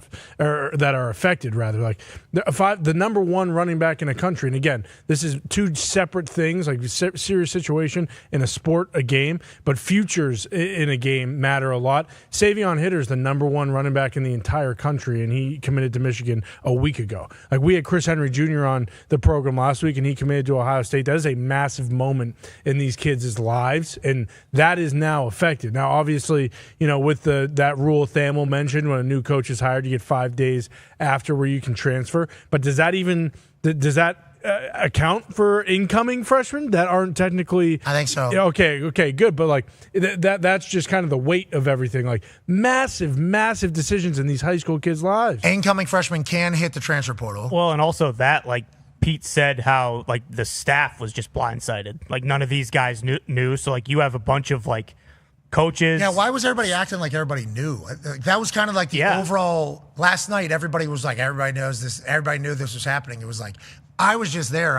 Nobody told me, and I feel like I pepper Pete a lot on, like, yeah. Hey Pete, what? Even not just on our show, but like, I've never been around a human like Pete Thamel before. Okay, me. That's a flaw, I guess. This is one of the biggest robot nerds, but who also loves ball humans that I've ever been around. I've never had the opportunity to be around this human on a regular basis. It has been fun for me to learn about said types of humans, and how they respond, pressure, adversity, response, work ethic, all that shit. It's been fun to learn about the authority Pete Thamel, but I feel like I pepper him a lot with information that I already know from the source that he's trying to get, so I can hear what he knows so that I know what I'm allowed to say, or shit that I think is pretty prevalent to a conversation. It didn't feel, we were just up there. I mean, we're literally just up there. Yeah. There was So you got all those guys a bunch of those guys are going to lose their jobs. A bunch of support staff people are going to lose their jobs because you're bringing in, if they get someone like Kalen DeBoer or whoever, like he's bringing in all his guys, all his assistants, all his people that he worked with. Like, so you have a bunch of people who probably expected like, I'll be at Michigan here for the next 3 to 5 years, and then we'll see just getting the rug completely pulled out from under them. And now it's scrambling for them too. Like, what am I going to do next? If you have a family, like how at this point in the season, am I going to be able to go find another job for next year? Like, what do I do now? And like Kalen DeBoer is the perfect hire. Like, let's talk about the other aspect of it where nobody wants to go to Michigan right now. And what happens if the guy that comes in or if they hire from within and everything just goes to shit? Like, okay, let alone did the current place you're at go to shit, but now I'm the coach on a team that's terrible. Like, what are my opportunities going forward after all of this happens? Like, the fallout is just insane. Kalen DeBoer answered at the SEC championship about the Penn State interest that was alleged. He said, I never talked. They never talked. I love being here. I love part of the grind. Said no. And there was a lot of people at Alabama like, why didn't he address the Penn State? Why didn't he address the Penn State? I think from reading the tweets from the video from a couple weeks back. And then he was like, thank you for asking me about that. I would like to say this. This is how I feel. His name being in the Penn State thing was interesting, though. Very much so. It was like Kalen DeBoer. Not supposed to be in the South? Is that what people are saying? Just like the Brian Kelly thing? Like Brian Kelly wasn't supposed to be in the South? Are they saying about Kalen? He's got Alabama in the fucking playoff. Yeah. But maybe Kalen is like, I want to get Who did they hire? Yeah, weren't they the first team ever to beat 5 ranked teams in 5 straight weeks? Yeah, I don't fucking. It feels like he has his guys in there now, Yeah. and he's been accepted into the Alabama community. Yeah. It feels Michigan is one of those jobs, though. Yes. True. Alabama is, though, too. It definitely is, but I've always thought with him, too, is like, he's not if you're a competitor, that's one but like, he's never going to do what Saban's done. Like, he's living in Saban's shadow. Or better. Yeah, exactly. No matter what for the entire time he's there. If he wins 5 national titles, he still isn't living up to Saban. Now, granted, he'll be a legend in his own right, but like, it just at a certain point is it like, hey, no matter what I do, it's never going to be enough. And Michigan is as blue of a blood of a program as there is in the country. Yeah, they got 117,000. I mean, everything that you would possibly need. But his name was up with the Penn State conversation, and he said there was no links. And obviously, the coaches are not supposed to be linked. That's why you have agents for to do it. So that means Penn State probably was making a run at him, just making an offer, just a feeler. I assume all those coaches that got feelers from Penn States at places are going to get feelers from Michigan as well, outside of Signetti, Rule. He might get a feeler too. Rule? But I mean, No, during the playoffs, Signetti. when Michigan's got to hire somebody somewhat soon, don't you think? Yeah, what if it's Biff? They have to. You would hope. Whoa. What? You said, maybe. No, their first sound was, like an excited. It almost sounded like you were counting as an Ohio Biff's the State guy. best. But the portal opens on the 2nd, so like you would hope they would want someone by the 2nd, which is a couple weeks away. But also, you need to put the fire out right now. Yes. Yeah, and the thing Ty brought up to Thamel, like, okay, let's say they hire someone in a week, and then next week, all their guys, well, fuck that, I'm transferring. And then they only have 30 guys for the bowl game? 6.5 right now. 6.5. Texas is favored by. Arch, all of them are playing down there in Texas. Except for probably the guys that are going to the NFL. Yeah, but they That's got going to change, right? Young team. It was 4.5, moved to 6.5. It was my first question to Tone. I'm like, what's the immediate this morning? Hey, what's the line for their bowl game or whatever? They're playing Texas, right? Yeah. That's got to be like 20. 6.5. I'm like, what? Excuse me? Arch and them are playing, right? Yeah. 7 now. Move to 7. I think a lot of people are probably seeing what we're seeing. This one might get taken off the board. Yeah. This one might get taken off the board. What happens if I get in early? Just send the money back if it gets taken off the I board? believe so, yeah. I mean, each book is different, and you have to read all the fine print if you really want to know, but Bruce just shook his head no. What do you think, Bruce? I think if you get in at 6.5, even if they pull the line temporarily, you're in there. No, he means pull the game completely. And never put it back up. No, they will. Void. What if they just pull the game, though? Haven't they done that before? They've just pulled games? Yeah, but they would if the game goes on. Like if Michigan does play Texas, they will put the line back up. It'll just be at 20 or what you know what I mean. Okay, so I'd still be able to keep 6.5. I don't know. That's I think so, and then your cash out before the game even starts just goes like to the moon.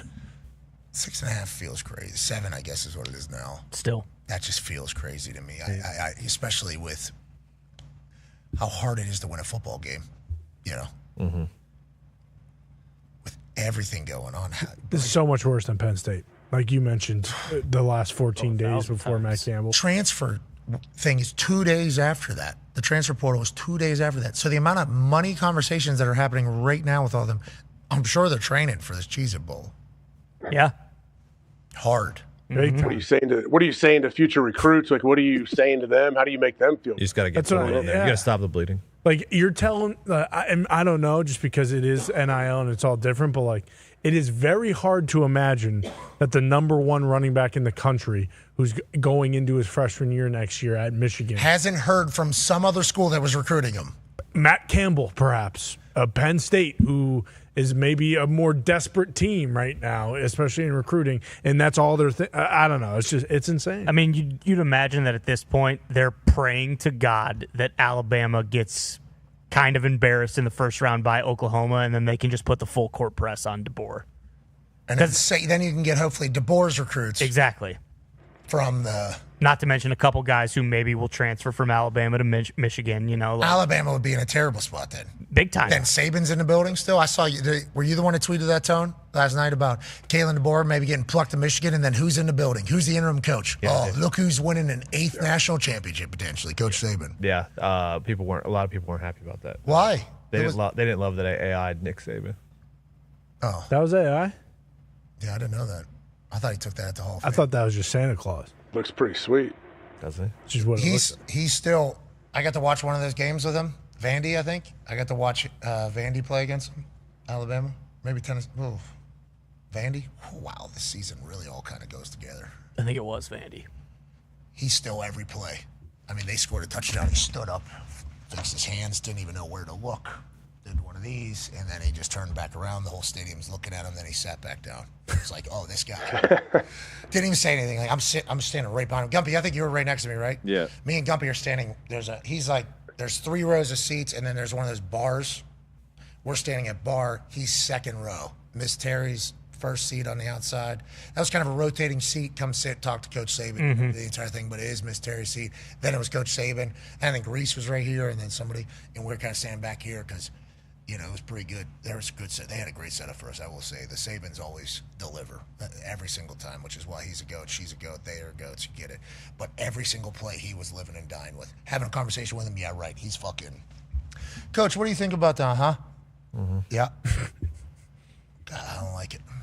Yeah, I think so. That fucker doesn't have the headset on, but he might as well. I mean, he's in the building every single day. And whenever he says, he'll slip up every once in a while and say, we got to be able to. Yep. Alabama's got to be able to. It's like he's still very much. And I think that's a cool thing that he has done. Yeah. For DeBoer. That's awesome. By the way, he's done a lot of that for DeBoer. Like, hey, I will support the hell out of you. I'm not going to try to make your job as hard as it already is. So if DeBoer was to leave, and it was a Lane Kiffin Ole Miss situation, it does feel like there is a guy that just said, all right. He's in there. For sure. I don't see why you would, though. Like DeBoer? Like, why? Yeah, why would I you? don't. DeBoer's already put his culture in, and they like him. I think. Agreed. Now, at this point, now granted, he loses to Oklahoma by shit. I know it'll get loud all off season, but it's like he had to work his ass off to get to this point where he's like, kind of in there. Like welcomed, yeah, like an Alabaman. You know, like going up to Michigan, you're just, I don't know. Yeah, do it again. Yeah, got to do it again in a much shorter, and who knows, quicker time. They don't they don't have a president, right? And their AD, they don't know what the situation is. Like they don't know anything going on. That's why, maybe you have to just go the NFL route because, like Pete said, you know, Elijah Drinkfist. It's like, listen, nothing against that guy. Like he will get fucking chewed up and spit out at Michigan, especially with all the stuff that's happening. They're very need a Michigan man. If you get a guy, I mean, we saw the Rich route. If you get they hire a guy who's not a Michigan man and he doesn't do well, fuck this guy, get him out of here. So maybe it is like, hey, what's John Gruden doing right now, or what's Brian Dable? So Portnoy, obviously a very important alumni there in Michigan. I think he's given everything. He's obviously employed Gruden, so he's a great relationship with Gruden. We've been told numerous times by John Gruden, not only to us but also to the public, like, I'm preparing to coach, man. That's literally what I do all day, every day. And anytime I hear him speak, I think to myself as a high schooler, college kid, or now, and it's like, I'd run with that guy right there. And he's certified. And he's certified. The fucking guy is actually certified. So that's why I didn't fully understand why a lot of teams weren't like pressing for Gruden. Like, why isn't Florida pressing for Gruden? Yeah. Why isn't, I was confused by it, but hey, they got it right. The guy's got 2 hats on now. You know, he took Tulane. Yeah, that's right. But John Gruden's still making magic on the internet, which we are grateful for. But it's like, I don't know why his name wasn't brought up more. Is Michigan the right spot for him? Who knows? They have all the facilities. They have everything you possibly need. It may be. Maybe there's. I hadn't heard about Drink until Pete brought it up because he's a Southern guy. He's been in the SEC the majority of his career, so I don't know if like that was the thing. But like Jed Fish kind of makes sense because he was at Arizona, turned that program around, took over Washington after DeBoer left, and got them back to where they at 9-win season this year. There's another name floating around out there, and it's kind of similar to Matt Campbell because he's done a good job at a place where they haven't always been good. And that's our guy. That's our guy, PJ Fleck. Really? In Minnesota? Would he be considered a Michigan man? They'd get sick of his. Never in a No, million they would not years. get sick of his. I'm sorry. You don't think, Ty? No, Michigan's not fucking hiring PJ Fleck. Well, he started up there in Michigan. They're not rolling boats. dude. Western Michigan. See? What about Chip Kelly? He just interviewed for the offensive coaching role At Georgia Tech. Georgia Tech. Clark Lee was a name that Pete brought up. That would be. I still think Manny Minter. Diaz is out there. I think Minter, man. I do. Yeah, Minter would make sense. Why would Minter do it? That's the. Great Yeah, question. like if Just it's to be a the head coach? Giants. Yeah, but he can be a head coach in the NFL. Yeah. And his show clause just ended. Like he's already. And they can't afford, like, the Chargers are going to the playoffs. We just talked about the whole, like, the timeline. Like, they can't afford to wait until the Chargers get eliminated from the playoffs to hire someone. We think he'd be good as the head coach for of sure. Michigan. We would like that to be known. We just don't know if that would even be something that he would, especially if he left with. Like Harbaugh. how do they feel? How does that staff that got all those sanctions and stuff from that feel about? Yeah, and how does Michigan feel about that staff, especially with this entire? Like if they want to get away from it. Kevin Bowen just posted a video from Colts practice. Put the clock up. Put the clock up. Put the clock up, please. Please. You good pat and go session? Don't you worry about what session it is. Please don't you worry about it. It's in the group text, Bruce. If you could please find it in the group text. It is, boom, full screen on that thing. Thank you, Kevin Bowen. We appreciate your morning show host here. That's not him. I don't think that was him. I hope not. I don't think that was him. I would That's think definitely not him. He's not 1-7 in there? That's him right there. Boom. There he is. Yeah. That was over the linebacker. Did you see that? A layered throw, as they say, right? Yeah. Right over AJ's stupid hands. You're right. Look at him getting around the edge, too. Is that Freeney? The sound effects. Was that Freeney moving on him? Yeah, I think it might be. Might have been Mathis. I'm not 100% sure. It's going to be awesome. Honestly, I can't wait to watch the Colts game. So pumped. Hey, he looks good. He is moving. It's great. Look how quick his release is, obviously. That's Phil. Thank you, Kevin Bowen, for that. And that pause, please. Pause, please. That's what it's all about right there. Character. Bingo. What's your character? Exactly. We know what Phil Rivers is. He's a dog.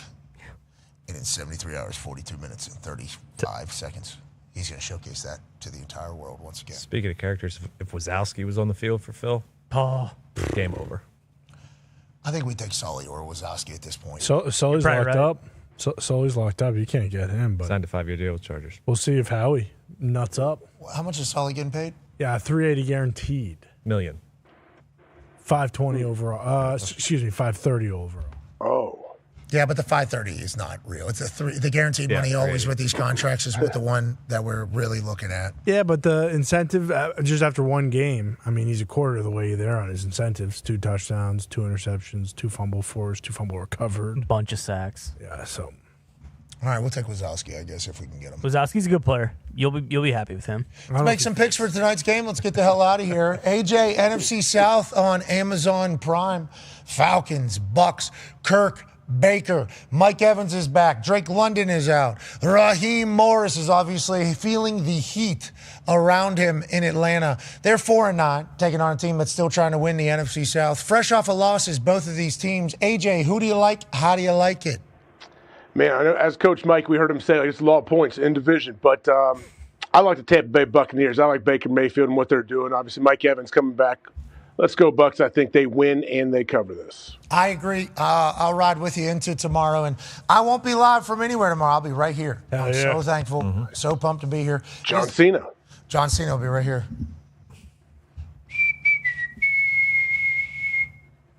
Right here. He's here now. He's waiting. Mm-hmm. We'll see you tomorrow. See you, John. All right. Be your friend. Tell a friend something nice. It might change your life. We're in this thing together. Team on me. Team on 3. 1, 2, 3. Team. Goodbye.